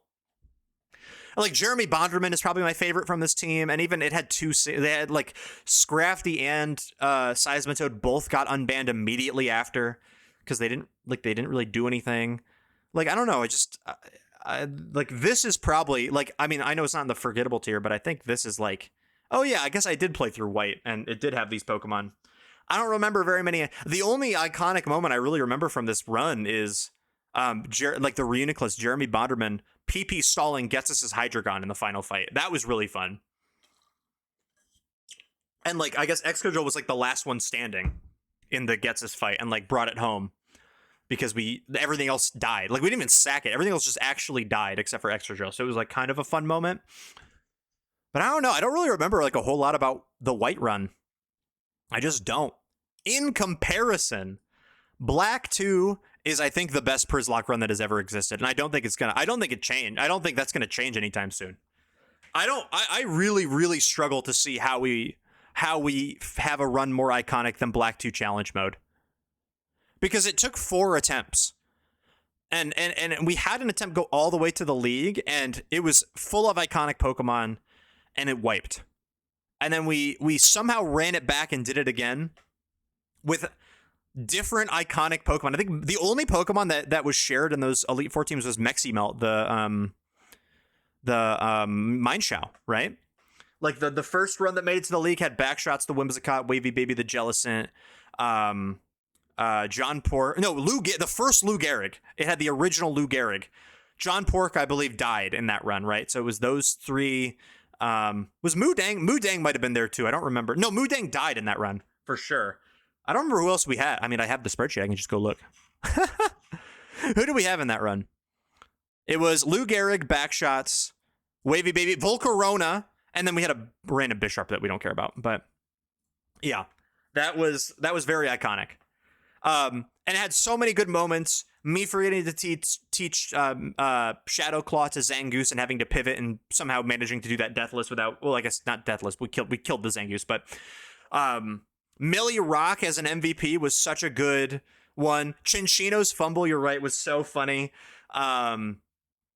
There was other really good ones. Oh, Backshots we had Backshots and Jellicent, and they both died, which was really like tragic. Like a really close Iris fight for the championship. A very iconic 6-man in the Flying Dutchman, the Golurk. Like, I simply don't see how we have a more iconic run than this. And I think that was like prime Przzlocke for sure. Like, I don't know. Everyone was tapped into that. Oh, it was great. That was so fun. Very, very good memories with the Black 2 Przzlocke. I would put that in its own tier, but I like having it up here. And I think this is like a very solid top 3. So we have our one Kalos run. We have X. They haven't made a remake of that one yet, so we haven't been able to play it. I guess they've, but the X and Y Przzlocke was good. It was pretty good. I liked that one. I think it had Impetus. It had the Woker as a redemption. It had our shiny Emolga. Garchomp. I'd go Chomper here. Slurp Juice the Greninja. I mean, like, it was really good. Yeah, we had the shiny Sylveon in that one run. I think X was pretty solid. I'm going to call that good, clean fun. I'm going to put that above Platinum. Not quite the next tier up, but I think that was good, clean fun. I think you look back at that run a little bit less because X and Y is so easy. Like, it was not a hard... Well, I say it wasn't a hard run, but it took 3 attempts to do it. But, like, I don't know. I think there were a lot of fun Pokemon in that run. We had a good time. Like, it was solid. It was just solid. It was just solid. And then let's move on to our last 2, our Alola runs. Sun and Moon is interesting because Sun and Moon, I think on paper, is the least fun I've had in a run because everything went wrong. Like I said, we lost 8 Pokemon, basically till the first island. Like we got to the second island and we had 8 deaths. But then like it was like a bounce back. It was kind of going like this, where we had 8 deaths. Then we got Lillipup, we got Gorp and Weesnaw, and then it was back on the up, and we had some other fun fights, and then back down because Weesnaw died. But overall, I think it was a really fun run. Like, it was like we got like this is probably the worst gameplay wise, the worst team we've ever beaten a game with. Like, everything's frail and slow. Everything's slow except for Pancake and I guess Prankster Klefki.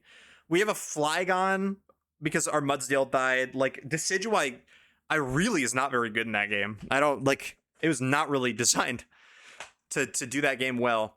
Like, we had a Wishy-Washy that fell off. Like, the team wasn't great, but I think that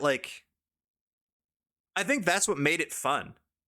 Like, I think that's what made it like so good. It feels so good when we beat it. Same with Ultra, I guess. But I think that was. I'm not gonna say I like it. Like, I think it's gonna be a mid tier for sure. I'm gonna put it above X in the mid tier here, and I think that's where I'm gonna put it. And then finally, our most recent one, and I'll try not to have recency bias go on this one, but Ultra Moon was really fun as well. Ultra Moon had a lot of iconic things. It had some of the best gameplay and the worst gameplay we've seen. The final team looked a little scuffed, but like we ended up winning with like some all-time, like we got Wisnod dub. We had Neo Lou Gehrig, that whole storyline. Zatu got a second win. The Dougie, Toxapex, Bob LaPunge is in the Hall of Fame now.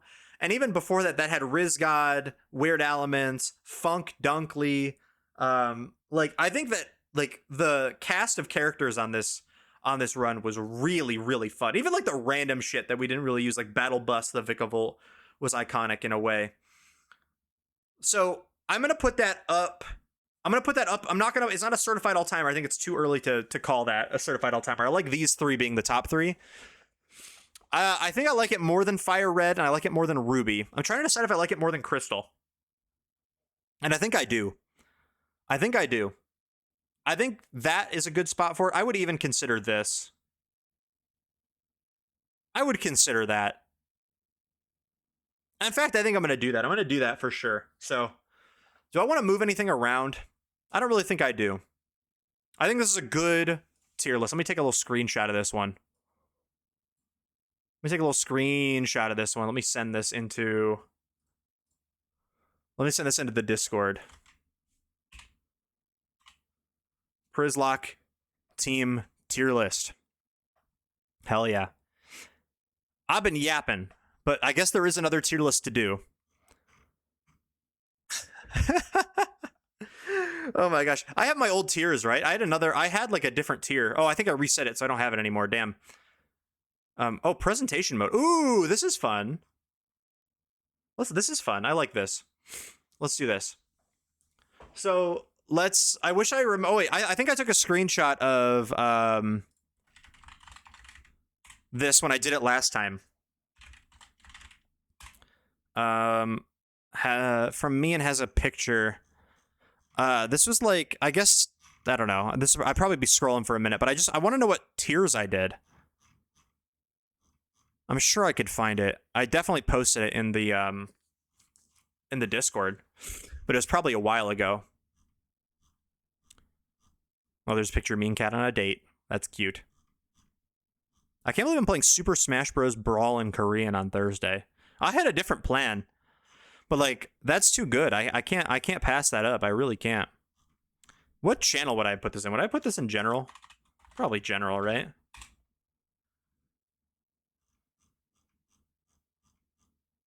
Man, I could just come up with new tiers. I guess it's not the end of the world. But I would like to.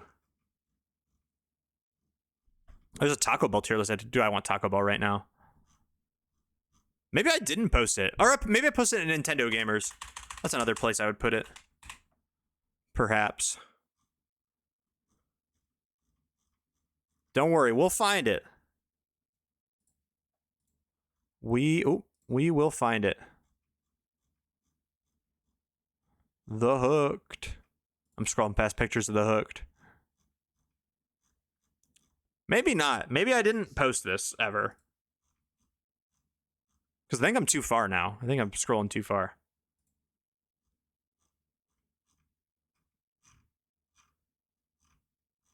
Yeah, I don't know where I would have put it. Okay, that's fine. Oh, that's me. Well, let me move that over this way. And then where's my... Oh, I keep messing up. Did you like my lunch? Did I see your lunch? I want to see your lunch.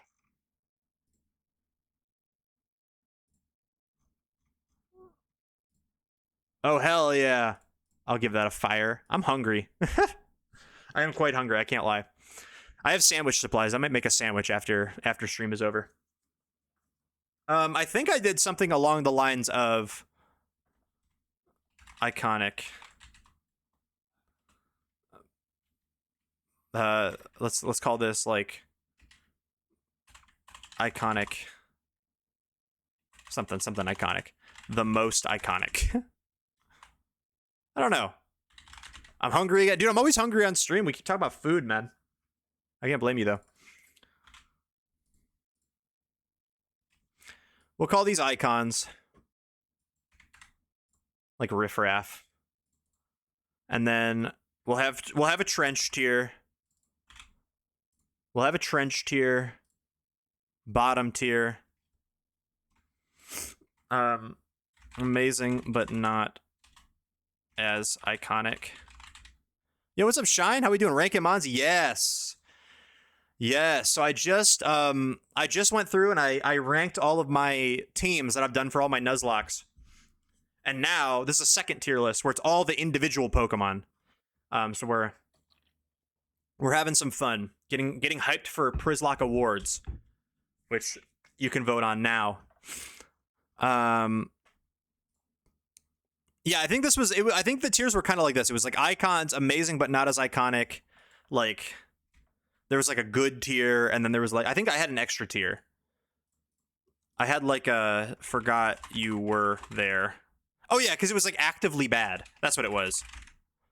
I think I remember this now. It was like, yeah, it was actively bad was the bottom tier. Forgot you were there, and then the middle two were like. The middle two were like, here, we'll do this, this, and then B and C in the middle.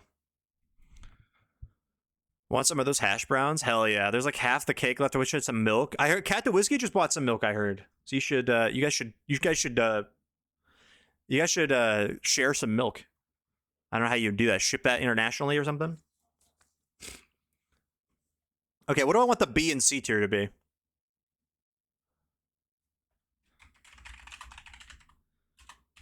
We'll do really solid mon. Had its moments, but overall, not very. That's too wordy. Okay, here are your tiers. My webcam is in the way. Hold on. Here are your tiers for the Przzlocke tier list. We have icons. These are the most iconic Przzlocke Pokemon. Goats, but not as iconic. We have goats, but not as iconic. So really good Pokemon that aren't like top tier icons that you would remember.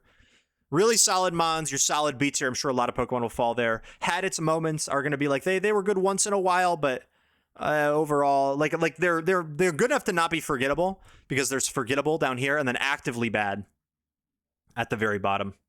And we'll try to do this like real. We'll try to rank these like legit. I'm often sharing milk with Cat to Whiskey. I always get my milk supply from Milkshake. I'm glad. I'm glad you do. All right. So let's start off. We have our first ever. And I guess we'll just go in order. We have our first ever Przzlocke Pokemon, Bulbasweep. Our starter, Venusaur.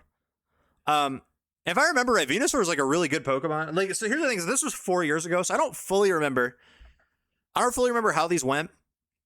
But I mean, Bulbasweep is iconic because it's the first ever Przzlocke Pokemon. If you remember, this was we did a starter poll, which became tradition. So it was the start of the starter poll. It was called Bulbasweep because there was a hashtag Bulbasweep. Bulbasaur swept the poll. I'm going to say it was really solid because it was the first. You have to pay respects to the OG. Miles the Ninetales, I'm going to forget. I forget that there was I actively forget that there was a Ninetales in the Hall of Fame all the time. I think partially because it was so long ago, but also I feel like fire is not a great type in Kanto. Like we had it on the team for quite a while, but I just remember it not being like super useful for a lot of the game. So, you know, tragic. But I did forget you were there. I would not say it was actively bad. Alakazam, it's Alakazam, so it's going to be good. We're going to put that above Venusaur here. You can barely see it behind my webcam. I'm sorry. But, you know, Alakazam's really good.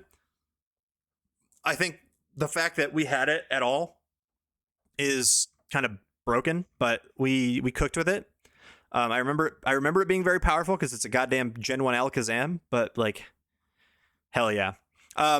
Sludge, the Sand Sludge, I remember also being really solid. I'm going to have it not as iconic as Venusaur, or not as good as Venusaur.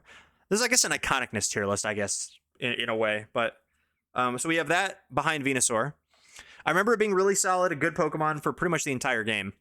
With like Rock Slide and Earthquake and stuff. Sex Kick, I think, is probably more iconic than those guys. I think I'm gonna put Sex Kick above Alakazam, because I think Sex Kick is like probably one of the more iconic Pokemon from that. I mean, because of its nickname, most likely Sex Kick the Dodrio, but also it's a really good mon. So I'm gonna lock that in above Alakazam. It's probably not as strong, but like still like really solid, like Fly, Tri Attack, fast, Gen 1, good crits, like. And also, it's just an iconic Przzlocke mon. So I think that is how I'd rank that. And then Big Fella is interesting. I think I'm going to put Big Fella in icons. Here, I'm going to move my webcam until we start to fill out this tier list a little bit more. But Big Fella, it seems weird to call it an icon because it was so far removed. It's so long ago. But it was the first ever Przzlocke MVP. We brought it back on like the randomizer red fight. So it was like still around. It was the first, like you have to respect the first MVP. Maybe it's like a little bit less than iconic, but I think Big Fella is still like, it's still a really, maybe I just drop it down ever so slightly and we see. Because I don't know, I feel like I want to reserve icons for like the best of the best, maybe. But who knows? Who knows? We'll keep it up there for now, and maybe we can move it down. Because we can move on to the yellows. We move on to yellow. And some of these are a little bit hard to rank as well. Shout out Cat the Whiskey. That's time for your government mandated Cat the Whiskey shout at everybody. Everyone go follow my girlfriend. I love her. She's awesome. See, the yellow team is really hard to rank because I like don't remember these at all. How they were. I remember Court Date the Lapras being really good. I'm gonna call that a GOAT, but not as iconic. Because it was really good. It was only on the team for a brief time, but it was really good for what it did. Me when I'm a Clefable in VGC. Everyone follow me. Yeah, literally. I'm going to say Wet Kisser was also really iconic simply because of the name. We love Wet Kisser in this household. Also, I'm going to say Goats, but not as iconic. Maybe it is iconic. I don't know. I think it's probably the most iconic in this tier. We love Wet Kisser. And I'll move these around. This will be one that we move around a lot. Nitto Ratio, I think, is kind of forgettable, right? Like, I don't really remember a whole lot about Nitto Ratio, other than its nickname being really fun. But I think I remember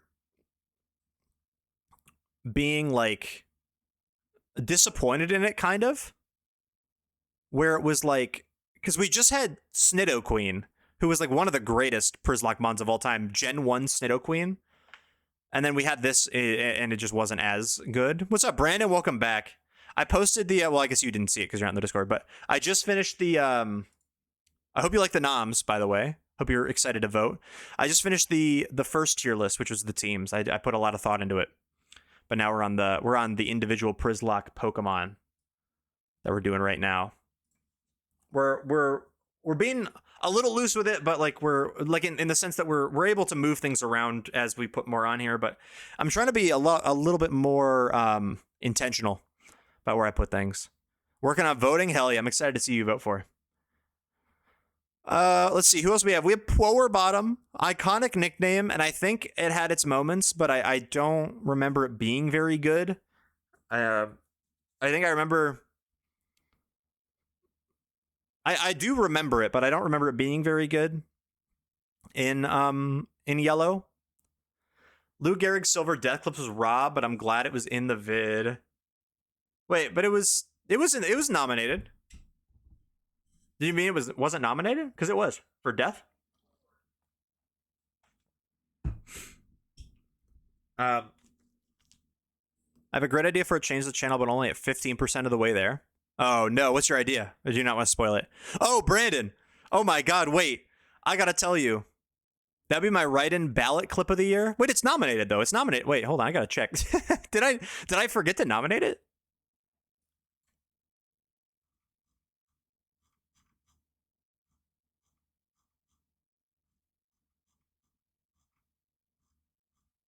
No, it's there. That's why I was confused. I'm not telling you. Got it. No, you don't have to spoil it. Oh, but Brandon, this is actually very crucial that you know this information. I need to tell you this right now. Claudio has changed the channel. Claudio has changed the channel for Thursday. And I could give you 1 million guesses and you would never guess what it is. We are playing... Claudio has changed the channel. We are playing Super Smash Bros. Brawl in the Korean language. That is what we are doing for Claudio's Change the Channel. We are playing Korean Super Smash Bros. Brawl. I assume subspace. And your guess is as good as mine as to why. But that is what we're doing. That is what we are. That is what the GOAT has bestowed upon us. Not many people know about the Korean Super Smash Bros. Brawl. Language diff high key won't change nothing. Now we're about to learn. Like, we're about to treat it like it's Duolingo or something. We're about to learn. But I'm very excited. By the way, we got a first look at Hunters of Artemis and Percy Jackson season 3. Hell yeah, that's exciting. I hope that turns out to be good. We're ranking. We have 2 more yellow fellas from Yellow. We have Jackja and Fuck It We Ball. Both of them iconic in a sense. I think Fuck It We Ball was solid. I'm gonna say it was over Bulbasweep. I think Fuck It We Ball as a Pokemon was pretty iconic. Jackja, not as much. I think it had its moments, but actually I'm gonna put it below Power Bottom. I think I really liked Jackja. It was a really solid. By the way, the reason it's called Jackja, because this was 4 years ago, if anyone forgets, is we might have a friend named Jackson, who his username is Rat. So we called our Rattata Jackson. And we had Jackson and Jackson 2, because we had, so far, we had 2 rats that died. And that was supposed to be Jackson 3 or something, I think. But I accidentally fucked up while typing it out. And I hit enter too early, and you can't change it. So it was Jackja, and we just kind of rolled with it. And it was a really solid early game mon, but I know it did its thing, but I don't think it really stood the test of time as well. So I'm gonna put it.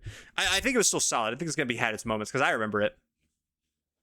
That game is dead to me. I spent 2 weeks learning brawl modding for this PM tourney. Well, maybe you should have done it in Korean. Do you think that would have changed your outlook at all? Maybe Claudio will bring you to the light.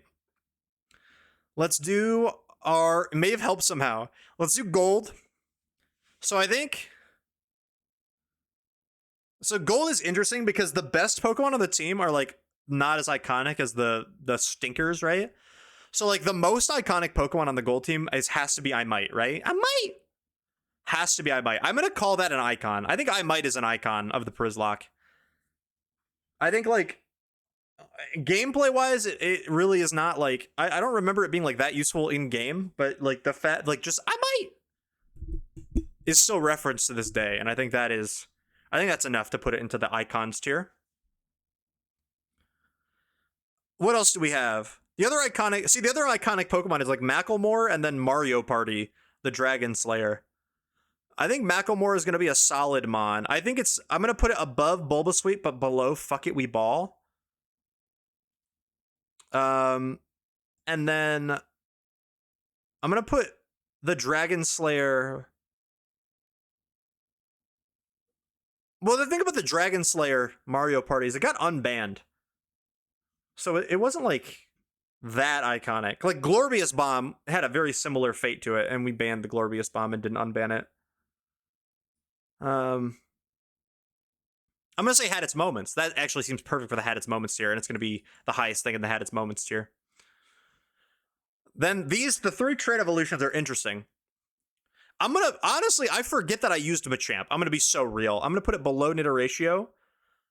I think Nidoratio is better, but I do forget that I just used a Machamp, and I think part of it is because it's been so long, but I do forget. And we didn't change the nickname from that's just the default trade Goldenrod City trade Machamp named Muscle that you get in game. We didn't change it like we did with Wiggly Woo or anything else. And then the other, so the thing about Ben Dude is that Ben Dude the Golem is like genuinely probably one of the best performing Przzlocke bonds of all time. It just wasn't as iconic. So I guess that does fit this tier perfectly. I think I'm gonna. I don't think it's as iconic as. I don't think it's as good as Wet Kisser. I would put it above Wet Kisser or Sex Kick. Maybe I would actually. Maybe I put it at the top. I think it's definitely better than these two.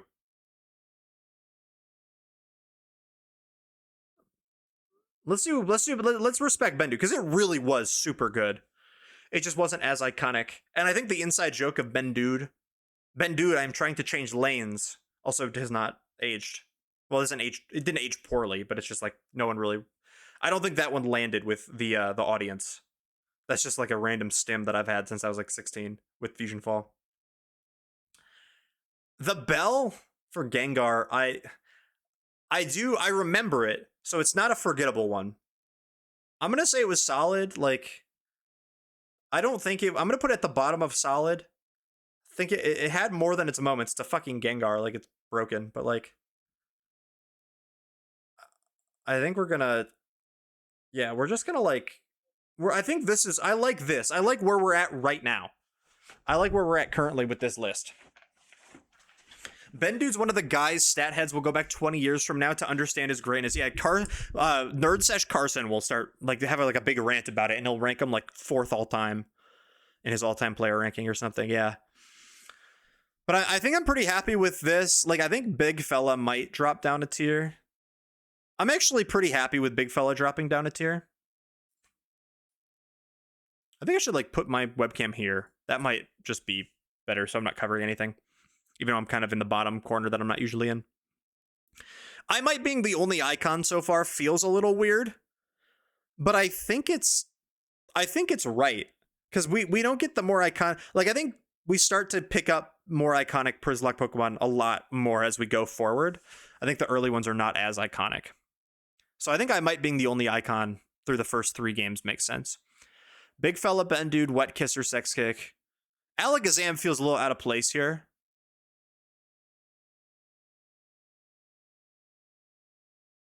I don't know. Because I fucking hate the name Gregathy, by the way. It makes me so bad I called it that, because it's just, I don't like it. I wish it had any other name.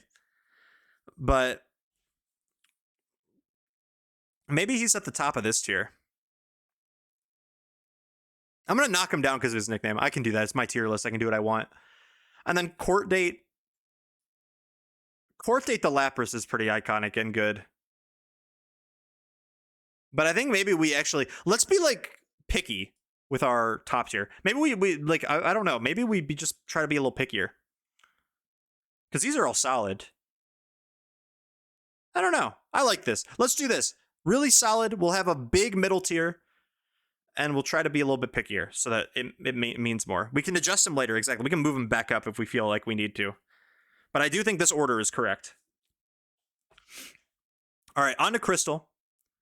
See, we got Leaf Last Stinker, You Won't, Big Fish, Nugget, and the Glorious. So, in terms of icons, we just talked about how there weren't many icons. This is the start of like where icons started to show up. I think the Glorious Bomb is very clearly a Przzlocke icon. That's a all-timer moment. Is when we detonated the Glorious Bomb. Not as iconic as I might. It's more iconic than I might, I think. I might is like the baseline for an icon, maybe.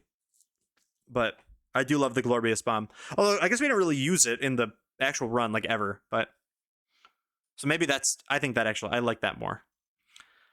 And then I think Nugget is also I think Ball Like a Nugget is an icon of the Przzlocke as well. His death is very iconic. His explosion against Lance's Dragonite. Ball like a nugget, I ball like a nugget, I get my golden go, I ball like a nugget. I'm gonna call Nugget an icon as well. I think that's pretty good. And then I think Wiggly Woo is like the tier below icon status. And I think Wiggly Woo is more iconic than, like, the thing about Wiggly Woo is we benched it for like a lot of the game, but I still think it was pretty iconic. I don't think it's as iconic as Wet Kisser, but I think I like it here. I like it there. We have 4 more. Leaf Last Stinker, You Won't, Big Fish. See, Big Fish was also really fucking good. And I think I think that's another one. I think that's similar to Ben Dude, where it's like, it's been so long that like the fact that this thing was that good is like a little bit lost because it's been 3 years or however long it's been. But like, I think the thing to remember is like we random, like this was not a guaranteed Tauros. We got it and we didn't have any Pokeballs, and we caught it with we called it Big Fish because we caught it with a lure ball. It was our last remaining Pokeball. We caught it with a lure ball, and that was a really hype moment. It was really good, like a really good Pokemon. So I like Big Fish being here a lot. Is it more iconic than Wiggly-Woo? I want to say yes. I'm going to put it next to Ben Dude. I'm going to put it above Ben Dude. I think that seems correct. And I might move Ben Dude down because Wet Kisser was pretty iconic, the Pikachu.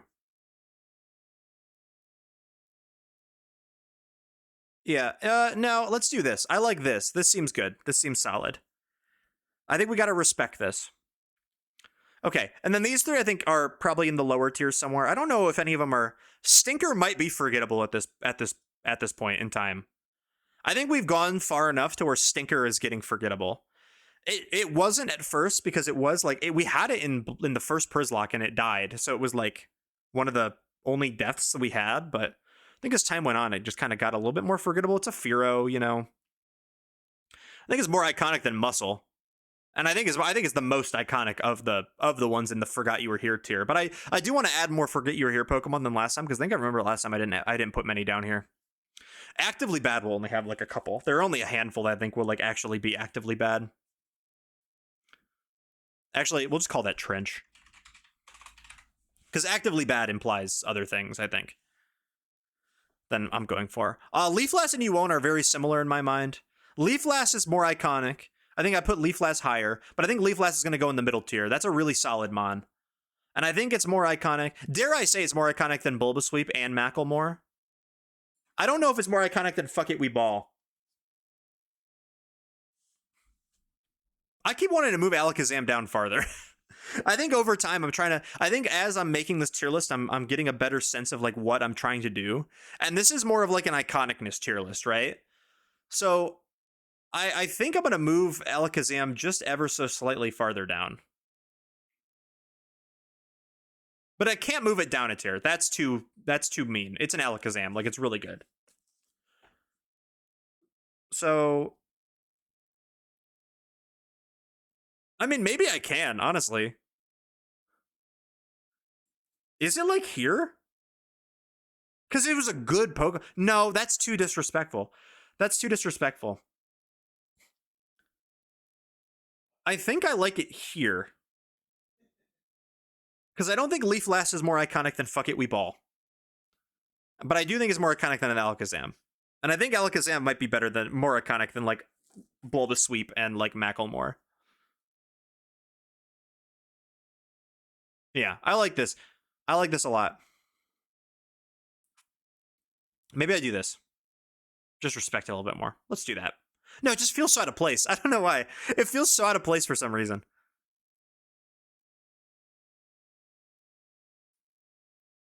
It could also just go in the bottom of this here, but nah. Maybe this? Maybe this? I don't know. I actually don't know where to put Alakazam. Alakazam is it also is so weird because I don't remember the run that well, so I don't remember like how good it. Like I know it was good, but I don't remember how good. What if we just toss it down? Yeah, why not? Just shove it in the middle somewhere. We'll figure it out. Last one's gonna be You Won't. I'm gonna put You Won't and Had Its Moments. Like here. I don't really think it's like on the level. Like it was a good, solid mon, and I think it's like kind of funny that it's like the opposite of I might. I might, you won't, you know. But like I don't know. Like it's just Sudowoodo. I didn't have like it was like a solid Pokemon, but it wasn't as like it didn't have an iconic moment like Mario Party did. I think that's fair. All right, let's move on to Ruby. So there are some icons here for sure. You Won't is an underrated name. It is. It's an underrated name for sure. I agree. I think, well, I guess we could start off with like, so Jordan Mystical is, I don't want to call it trench because it doesn't feel. So here's the thing: is that Walrein does not feel trench to me, even though it's like a 6-man that barely got any time. I think Jordan Mystical, first of all, as a chatter, would always show up and like requests feel on the overlay, and I think that is part of like that. That's some fun memories of the Przzlocke. Like I don't think that that's like I don't think that's nothing. So I want to put it up one. I want to put it above Miles, above Muscle, and I think there is good. Maybe above Net Ratio. Man, I don't think so. Let's put it there.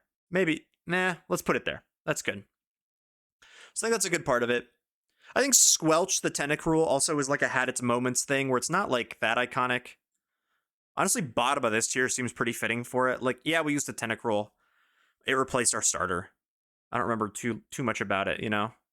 But then these 4 are like genuinely very, very good. Smelvin, the boys, Big Gulp, Big Top. All very iconic. I think Smelvin is definitely an icon. I think Big Gulp is definitely an icon. The boys might also be an icon. But I think these are like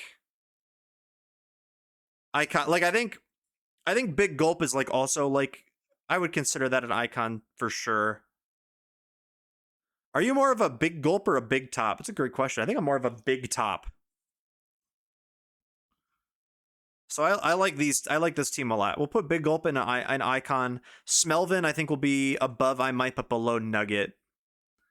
And then the boys in Big Top, I feel like, are a tier below, right? I'm not putting them right there, but we'll see where they go. The boys is quite iconic. The boys might be top of this tier, honestly. Maybe like a little bit less than Big Fella and Big Fish. I like this, honestly. And then Big Top, I think, is a little bit less. Like, Big Top is like here, to me. Yeah, that seems good. Moving on to Emerald. T-Wrench, Big Damage, Tub Thumper. See, this is also a really solid team. And I'm not going to be biased. I think out of this team, like, Credilli is one of the least iconic Przzlocke, because it was like, obviously it's my favorite Pokemon, and I love Credilli, but I don't think it was like that. It was like solid. I think it was a solid Mon. I'm going to put it in the solid tier. I'm going to put it higher up in the solid tier for sure. Like, it has a Przzlocke Award win. But I don't think it's more iconic than Leaflass. I think it's like right there. Big Damage is definitely an icon. We all agree with that, right? Big Damage is probably, I think Big Damage might be the most iconic Przzlocke Mon that we've had so far. I think it's more iconic than Nugget. Maybe it's like even.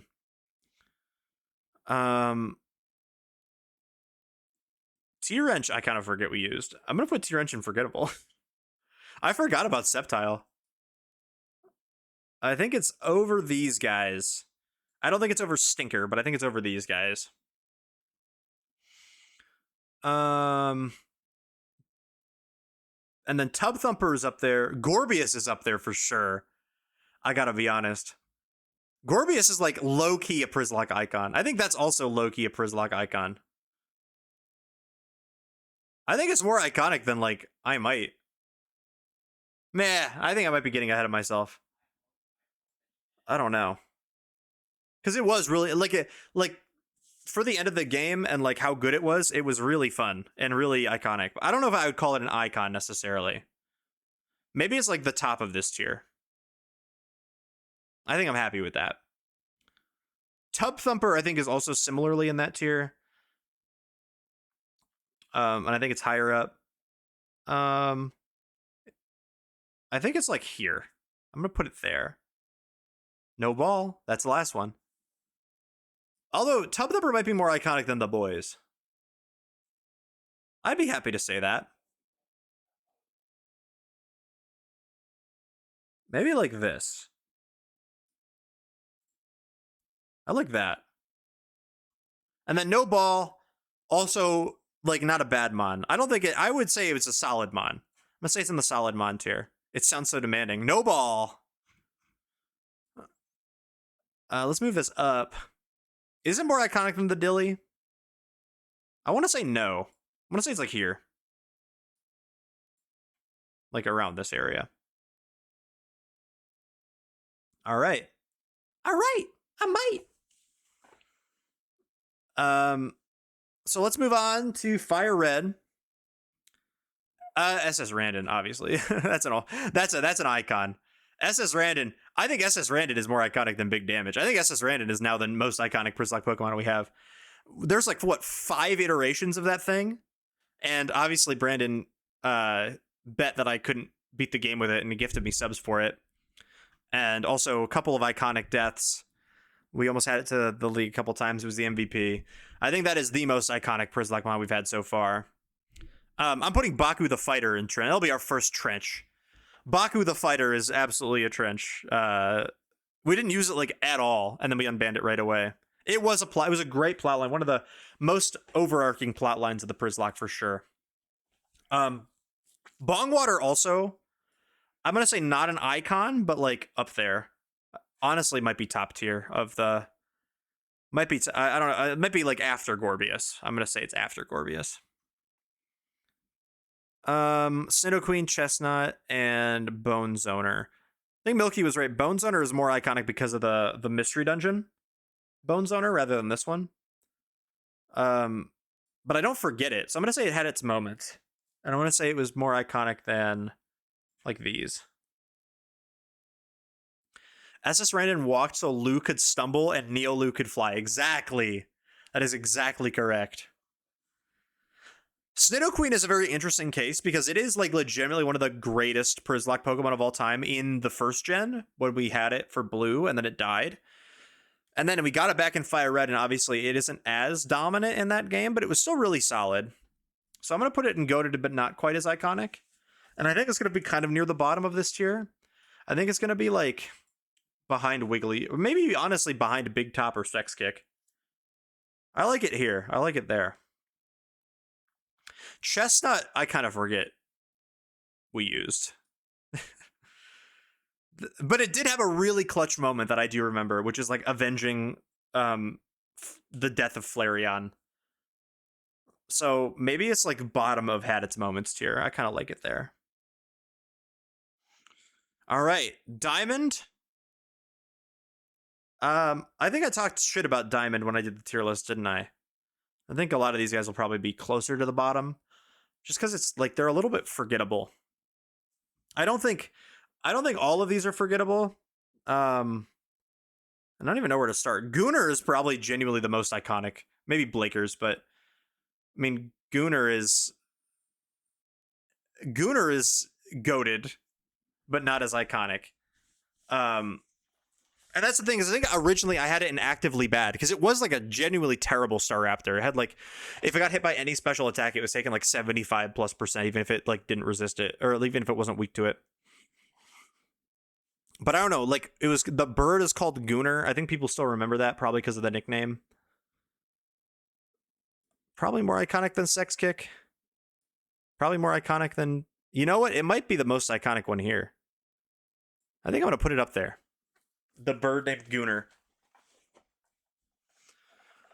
But the rest of them are like a little bit like Blakers is pretty solid. Blakers is very solid. I think that's going to be top of really solid tier. I'll be confident to say that. The little Gunnar that could, for real. Mrs. Beast was also like pretty iconic and fun, but not like the craziest thing in the world, right? So we can put, I think we put Mrs. Beast pretty high up of that tier. We also got like Denzel, Plateface, Siphicon.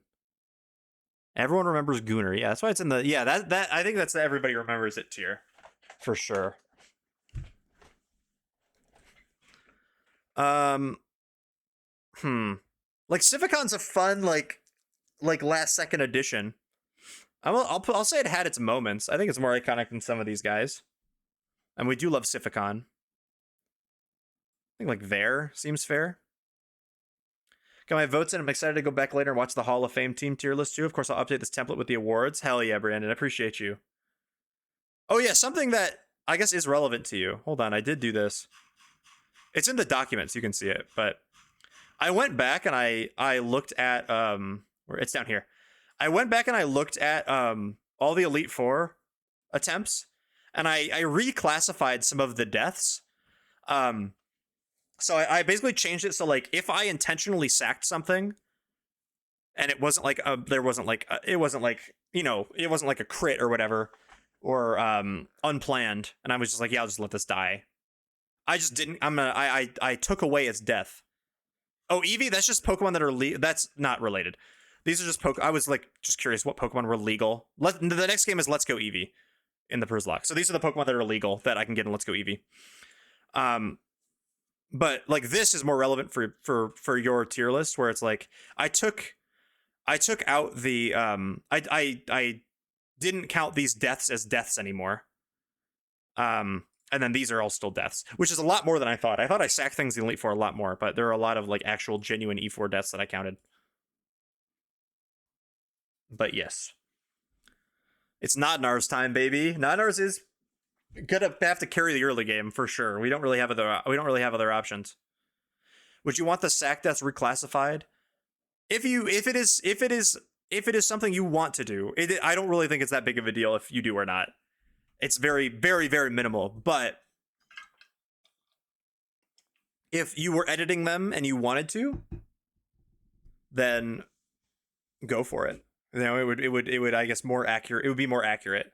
But I really don't think like if you don't want to, because that would be a lot of edits. Not a big deal at all, genuinely. Oh god. Went down the wrong pipe. Oh fuck, sorry.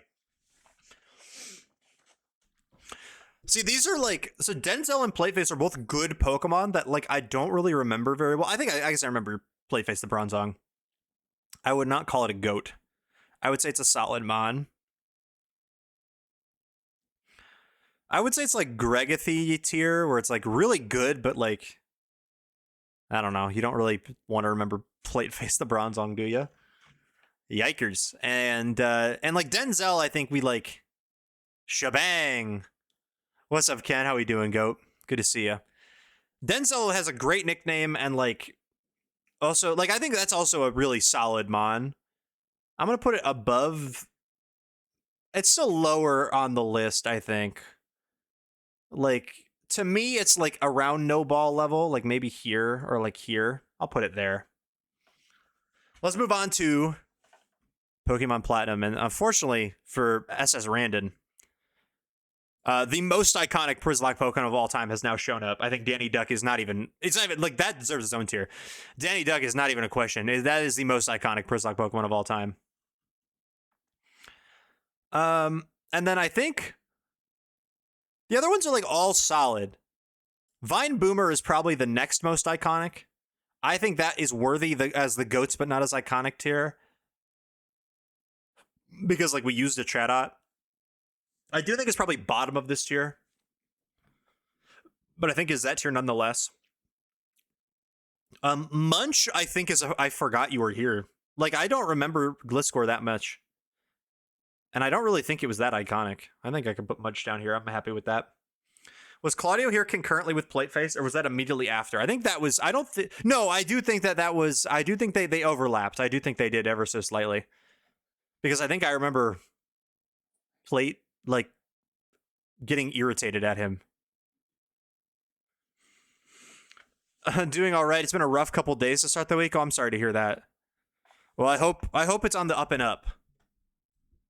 I hope it is.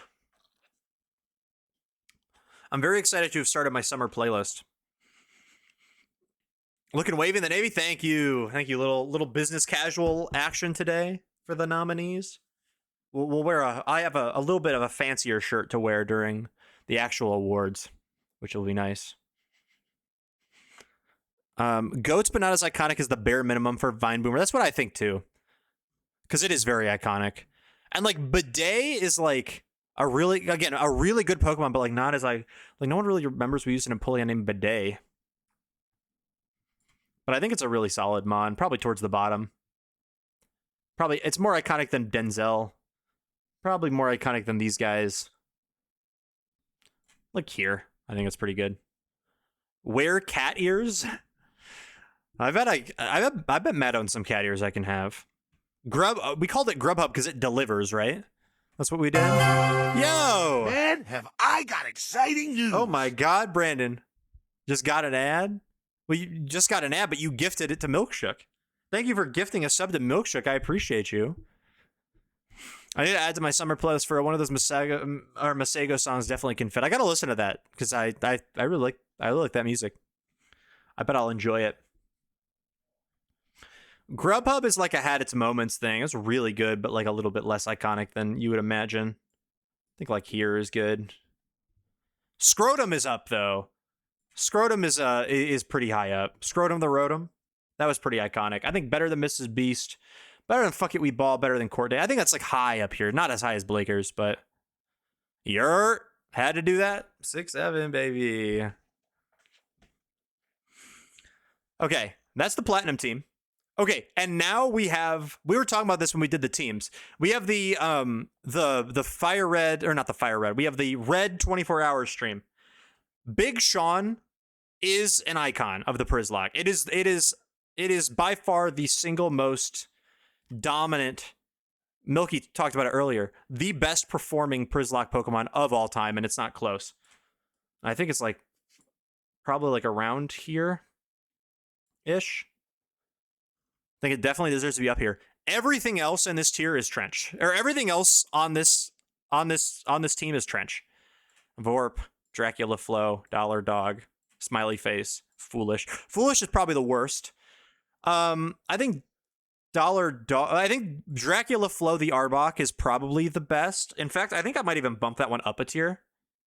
Not by much, but like I think it is kind of iconic. Not iconic, but I do remember it. So I think it's like here. I'll put it like there.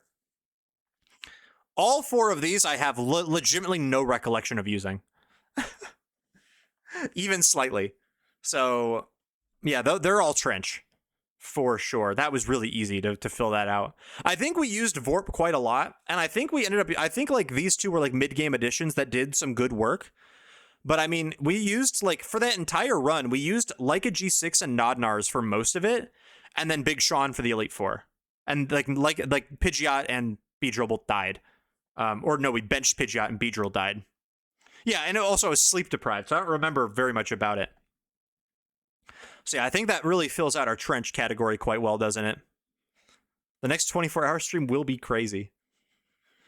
Okay. So then our next, we already know Ice Fang Feeding Frenzy is up here. It's an icon. I think SS Randon is more iconic because of the overarching. I don't know. I think it could be either way. I think Ice Fang Feeding Frenzy has like the one, like the clutchest, best moment of Przzlocke history. But SS Randon had like the really. I think I'm gonna do Danny Duck, SS Randon, Ice Fang Feeding Frenzy as like the top three. But also Beeble's an icon too. Beeble is for sure an icon.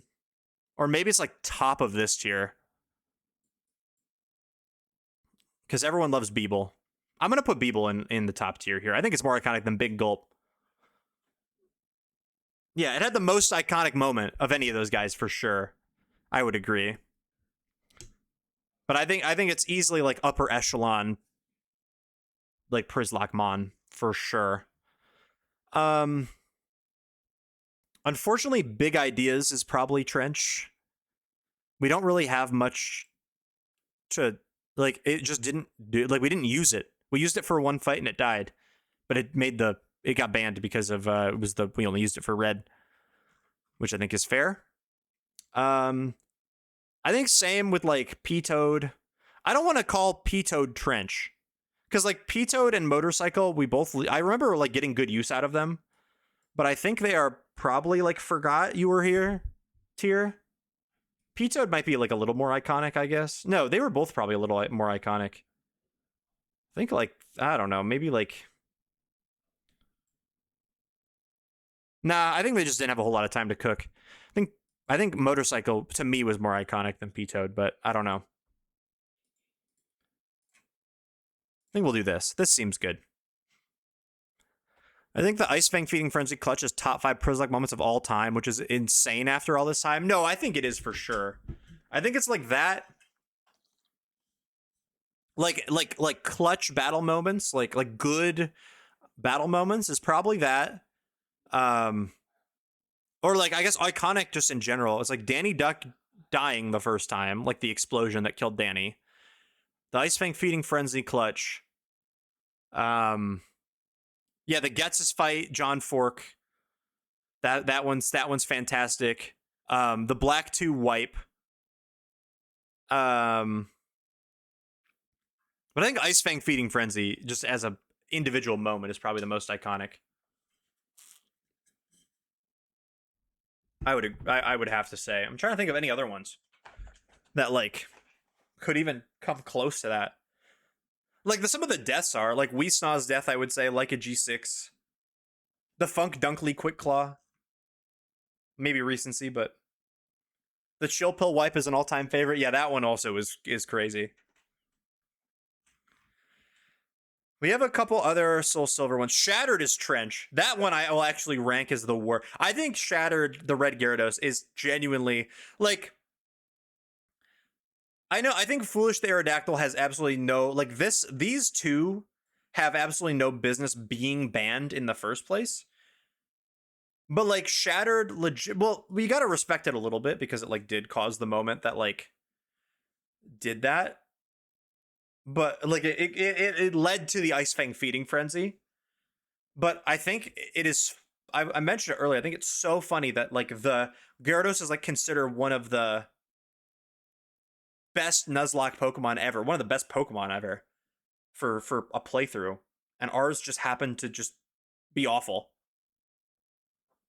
There's some of the past few runs that could be all timers after enough time. I agree. I think recently they've been really, really good. Setting up the Deer White by being terrible is awesome. Yeah. So I think it is like probably I'm gonna be happy calling it the worst one because it really did just do that. It really did just almost wipe us, and then that was it. Like it didn't really do anything before that either. We didn't use it until the Elite Four that much. Ball Skip is pretty iconic. I'm gonna say Ball Skip is an icon. Can I say Ball Skip is an icon? Like it's like a low icon, but I think it's an icon. I would consider it an icon. Like it's a Mag Cargo. We used it for like most of the game too. And then Zestfest is a pretty solid. Like it was just solid. I'm gonna put it pretty low though. Like I think like honestly like here, maybe like here. It's remained in the zeitgeist for real, for real. That's what I'm saying. Okay, oh no, wait, Himothy. Himothy was also, I liked Himothy more. I liked Himothy more than Zestfest. I think it's in the same tier. I think Himothy is probably like, I think it's better than Bidet, better than Macklemore. Honestly, more iconic than the Dilly. More iconic than Leaflet. Is it like it's around Mrs. Beast, Fuck It We Ball tier, I think? I think a little bit more, honestly. Like, I'm going to put Himothy like pretty high up. I think like here or here. I remember that thing being really fun. And I like the nickname too. Shout out Ken. I know Ken gave that nickname. Okay, this is going to be another one where we have a lot of trench. I think I ranked the white team pretty low. So like Benjels and Ableton are definitely bottom tier for sure. Benjels is like in this vein where it's like, why are you here? Like you shouldn't be banned. You don't deserve to be banned. And I think same with Ableton. That's kind of what this zone will be. I think Baku the Fighter probably. No, but Baku the Fighter is like kind of iconic at least, but I think it's also like there. These are like this five, like Baku, Ableton, Big Ideas, Benjels, and Foolish are like, why the hell are you even banned? Like you have no business being banned. I guess same with these, but they at least like played the game for more than these guys did. For as low as they are, they did collectively create one of the best. They did create one of the best moments collectively with the Jeremy Bonderman PP stall, which is why Jeremy Bonderman is up there for sure. The rest of these guys, like, I just forget we used Samurott, man. Like, I think it had its moments. I'm not going to say it was forgettable. I think it was more iconic than some of these guys. Like, I'd put it pretty high up here. Like, I'd put it like around here, honestly. But, like, I just kind of forget that we use, like, in terms of our starters, that's definitely one of the more forgettable ones. Phenomena is genuinely very forgettable. I need to be so real with you. That's why I ranked White so low. It's like, other than Jeremy Bonderman and like Pasta Bag, the whole team is like not really that. Like WDFA, I just forget that I used one. Like I'm sure it was really good. I just forget that I used it. I'm gonna put it here. I think that makes sense. Like I kind of want to disrespect Excadrill a little bit. And if I'm disrespecting Excadrill, I'm disrespecting Alakazam too.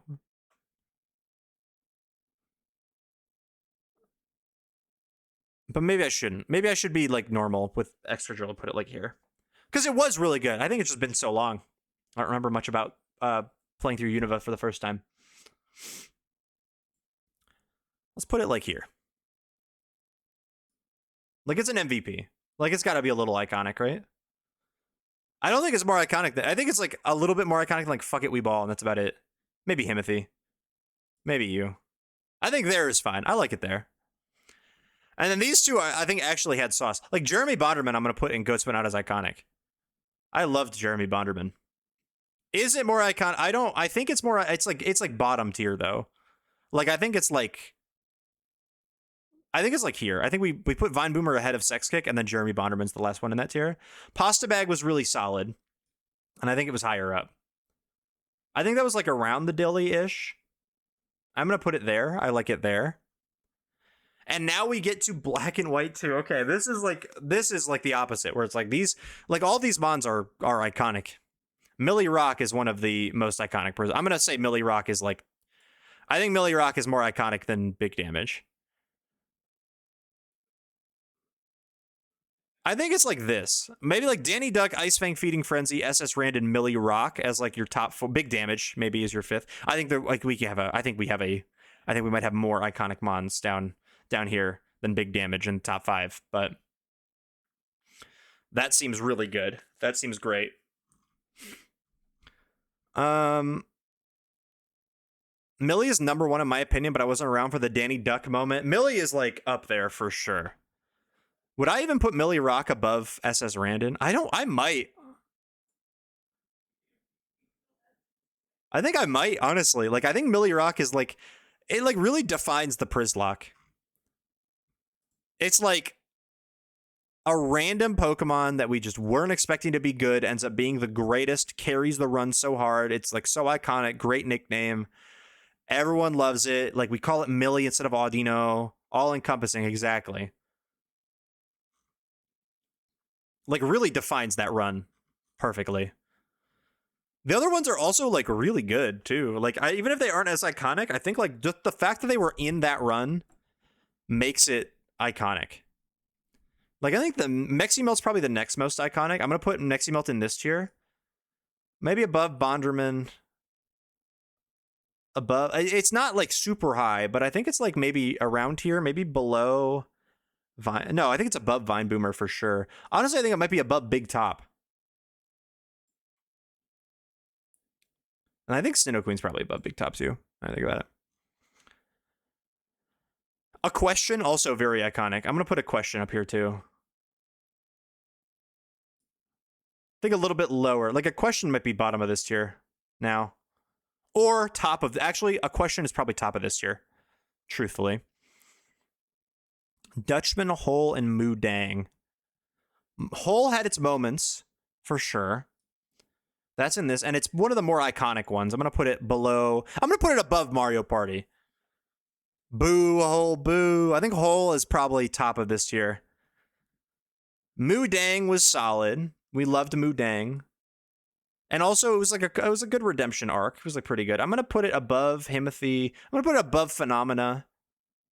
I'm gonna put it above Scrotum the Rotom. I think it's like top of this tier-ish. And then the Flying Dutchman, I think, was also really iconic for like the time that we had with it. So the point where like it is like a shitty 6-man that we like tossed on the team, so it should be down here, but I actually think it like rises a couple tiers. I think the Flying Dutchman was like legitimately very iconic. At least to me, even though we didn't really use it. Because, like, I remember the Flying Dutchman more than, like, most of these guys, honestly. I'm going to put it, like, here. It's, like, in between, like, around Mrs. Beast's Leaf last tier. But the thing is, it wasn't a really solid mon. But I think that's okay.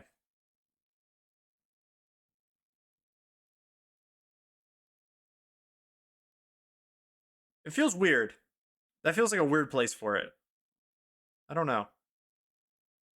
Maybe I just put it next to Hole, honestly. I think it's more iconic than Hole.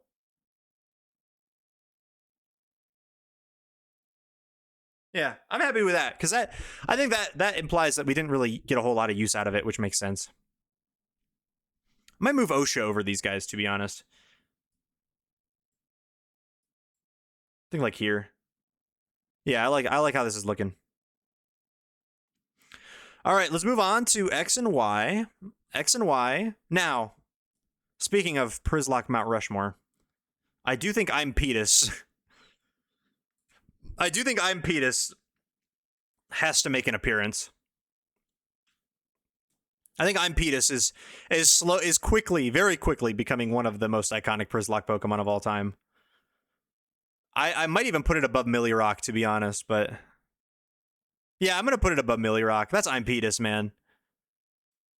Should I sleep? I think you should if you're tired. I think you should sleep, Milky.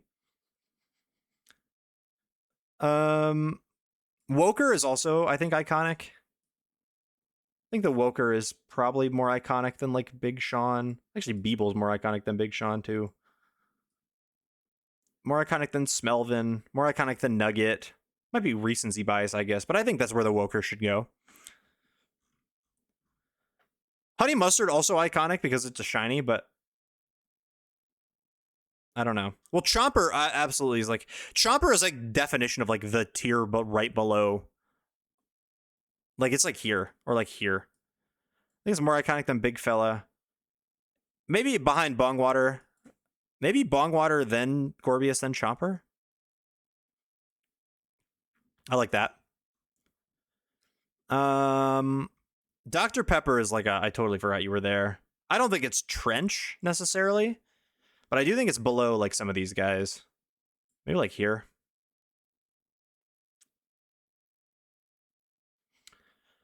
Aura Farmer had its moments. It's kind of forgettable, but I do remember it.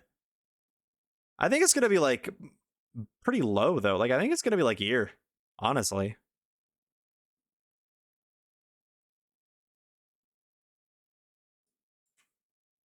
Move Grubhub down too. Honey Mustard's an interesting case study because it is a really bad Pokemon, but it was really iconic. And it was like a Przzlocke shiny, like a natural one. Like I think that's pretty. I think we gotta respect it and put it in the goats, but not as iconic. Because I think it's more. I think Honey Mustard is like people know Honey Mustard. I think it's more iconic than Gooner. I think it's more iconic than Wet Kisser. I think it's more iconic than a lot of these guys. But I think it's also recency. So I'm gonna leave it ahead of Wet Kisser and ahead of Bendude. But I'm not gonna put it ahead of the boys. I think that's where I'm gonna draw the line. And that's X and Y. I think I really like how this is shaping up. I can't lie. Okay, Kabunga. Okay, this is Alpha Sapphire. I think out of all these, Kabunga is, and I think Kabunga is an icon. I'll call Kabunga an icon for sure. Kabunga. Quanchwap also is like just a tier below icon. I think Quanchwap is up here. Maybe like below Wet Kisser. Maybe below Gooner. Like around Wiggly tier. Kabunga, I think, is a little bit less iconic than Ball's Skip. Actually, I think Big Gulp might be the least iconic of like. Maybe it's because it's been so old. But I think we still call it Big Gulp. I like this, where it's like I might Ball Skip Kabunga Big Gulp. I like how that looks. Me and my cats are hanging out. Hell yeah! How'd the move go, Kaylee? By the way, I've not asked you yet. Okay, and then with those two, X-Blood was it was like a solid MVP. I don't want to call it iconic. I don't really think it was iconic. It did save the run though, so I think we have to respect it. It saved the run a couple times. Definitely above like all these guys. Maybe not above Pasta Bag. That's where I'll draw the line. Not quite done. Will be tomorrow. Hell yeah. Best of luck. I can imagine moving is very exhausting. I'll be helping Cat the Whiskey move very shortly, and I'm very excited for it. But I imagine it will be very exhausting as well, especially because we have a long trip ahead of us. Creamer, Big Gretch, I think are similar tiers. Creamer might be a little bit less. I think Big Gretch is like a really solid tier. Like that's a solid mon. I think a little bit more iconic than some of these guys. I think like here. That sounds about right. And I think Creamer is probably like a had its moments kind of guy. Like on the lower end, maybe. It's not more iconic than like, no, drop that down. Drop that down, drop that down. I think like Grubhub or a Farmer Creamer. Yeah, I like that. Good luck on the last bit of your move. I will not be helping Cat to Whiskey move. No, you are not expected to. Boycott Zatu's birthday. You're going to be boycotting every day. Yeah, good luck on the last bit of your move, though, Kaylee. Finger 11, I think I really enjoy. I think that's like a goat. Finger 11 Paralyzer. I think it's lower on this list, or lower in this tier, but I do think it's in this tier regardless. I'm going to put it like here. Maybe we have a pretty good like mix of guys. Like I think there's like they're all kind of like there. Okay. Next is Sun, the Sun team.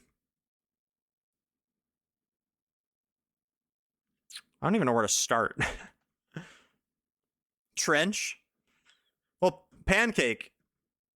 Do we call Pancake an icon? I think Pancake might be like very top of this. Pancake might be the most iconic in this tier, but I don't know if I'm ready to call Pancake a Przzlocke icon yet. Big fan of Pancake. Pancake was the shining star for sure. Yeah, I guess Austin 2 is like, yeah, the Goons was fine. Like these are all fine. Pro Jared might be. We might put Pro Jared in Trench. I think I'm gonna do that. I'm gonna put Pro Jared down in Trench because we called him Pro Jared and we ended up winning with him.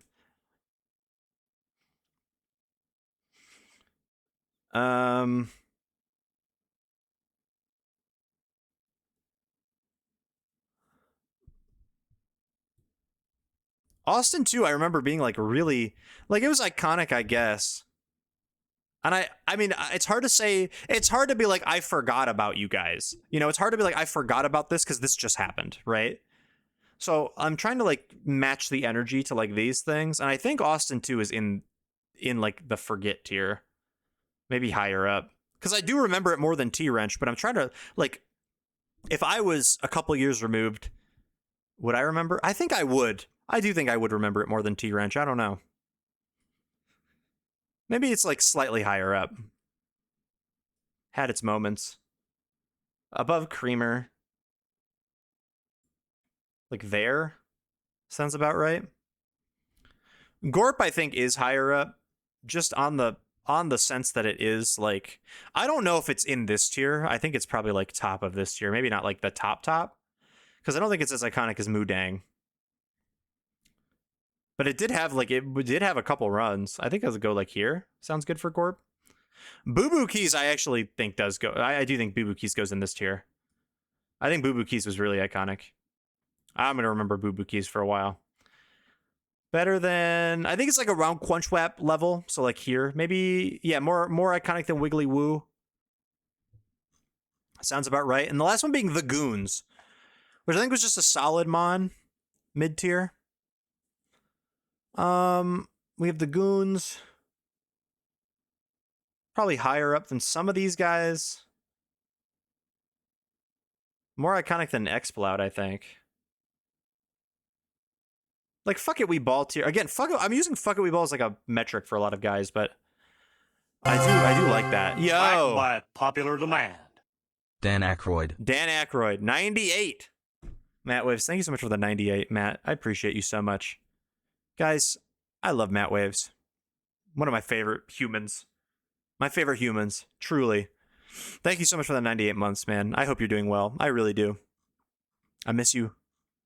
Kisses, etc. But I think Goons is probably around here. At bedtime, I hope you sleep so well, King. I appreciate you popping in to say hi before Betty bye. I'm gonna sleep like a log today, dude. I have had very little sleep the past couple days. But I remembered I had a sub. I appreciate you. Look, that's why I love Matt Waves.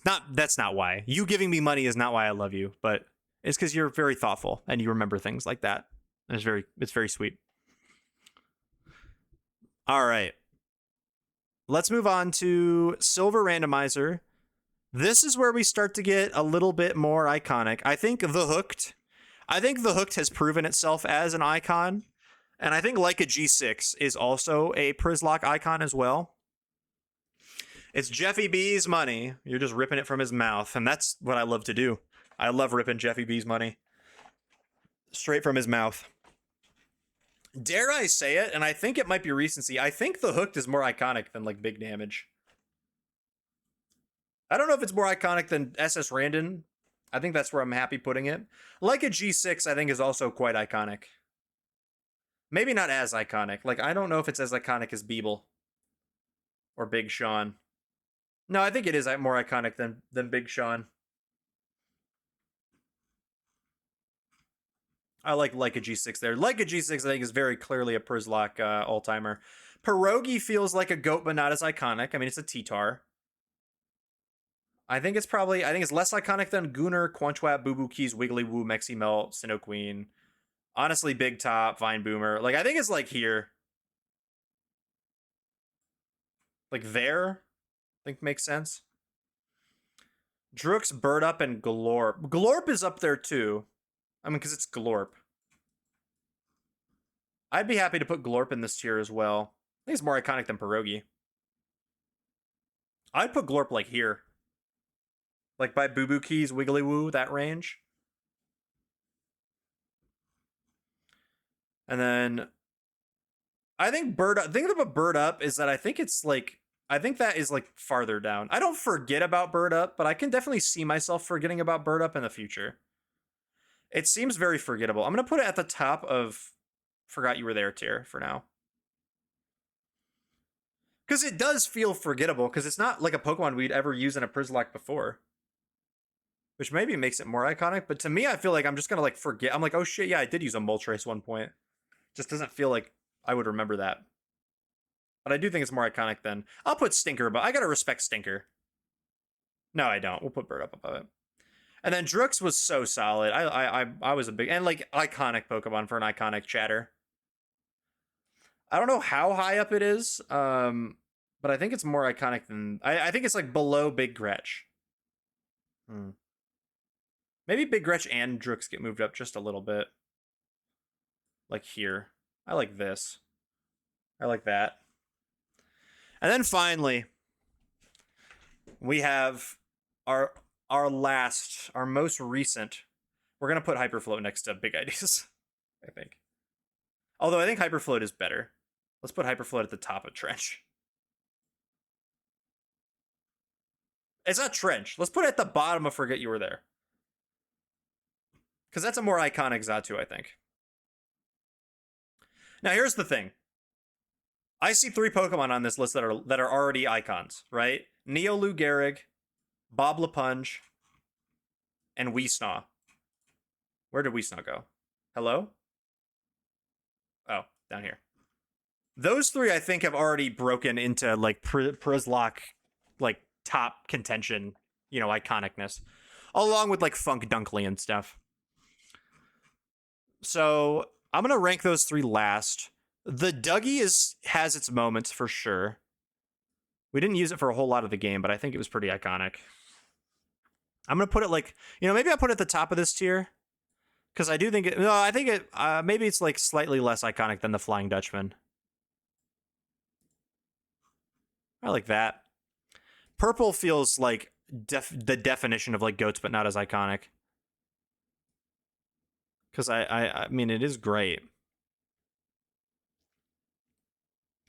I would say it's more. I would say, is it like that? Maybe it is iconic, but I think I'm gonna put it like pretty low, all things considered.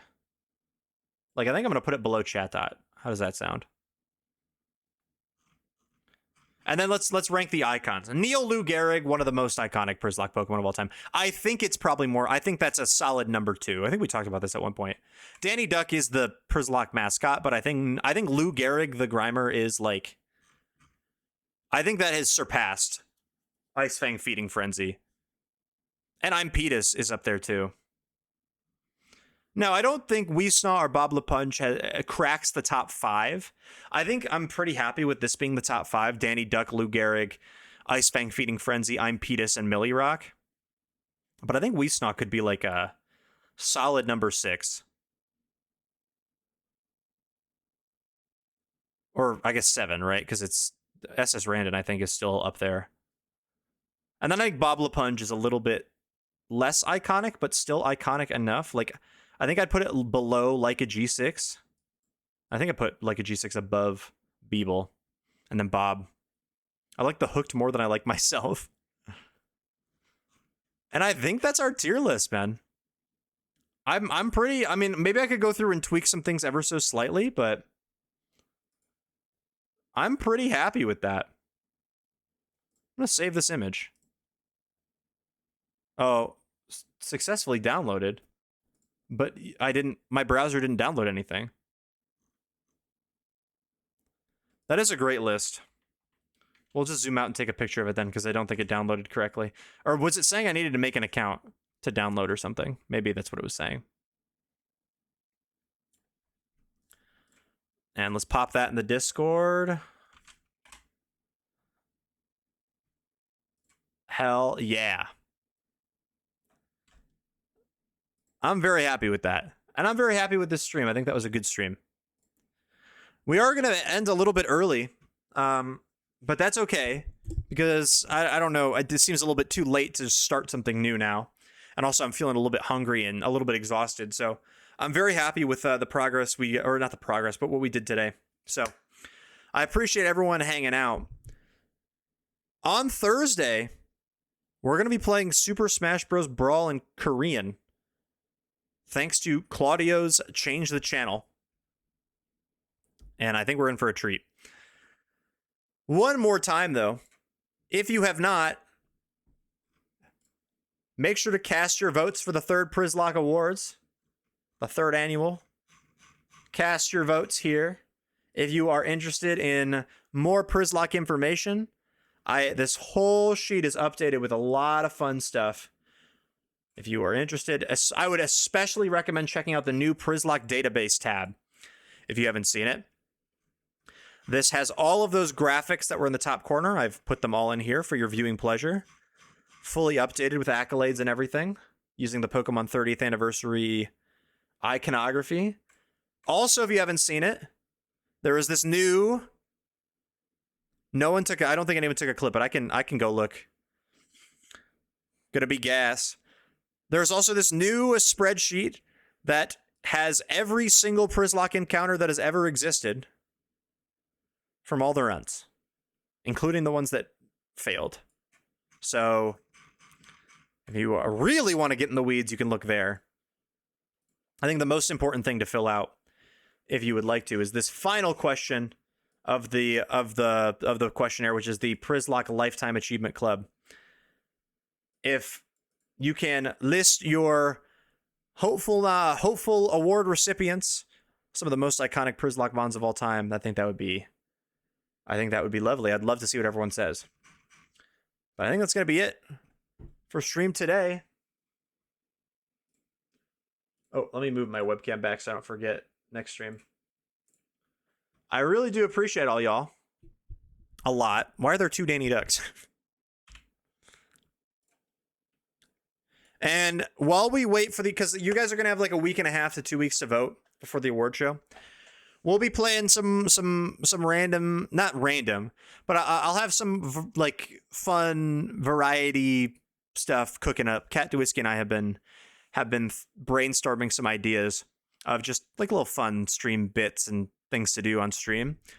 So until the award show, we're not going to do another Przzlocke until after the awards.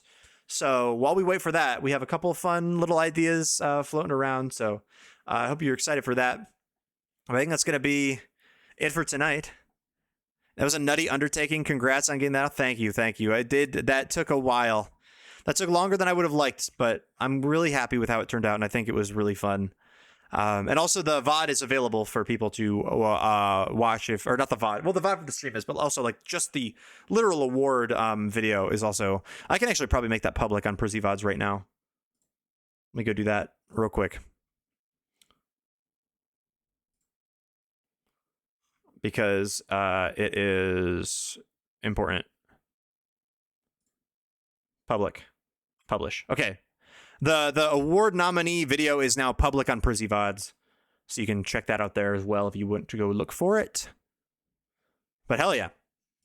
I appreciate all y'all. I'll see you on Thursday. Hope you have a great rest of your week. Thank you for all the support. And I will see you guys for some Korean Smash on Thursday. Take it easy, everybody. Good night.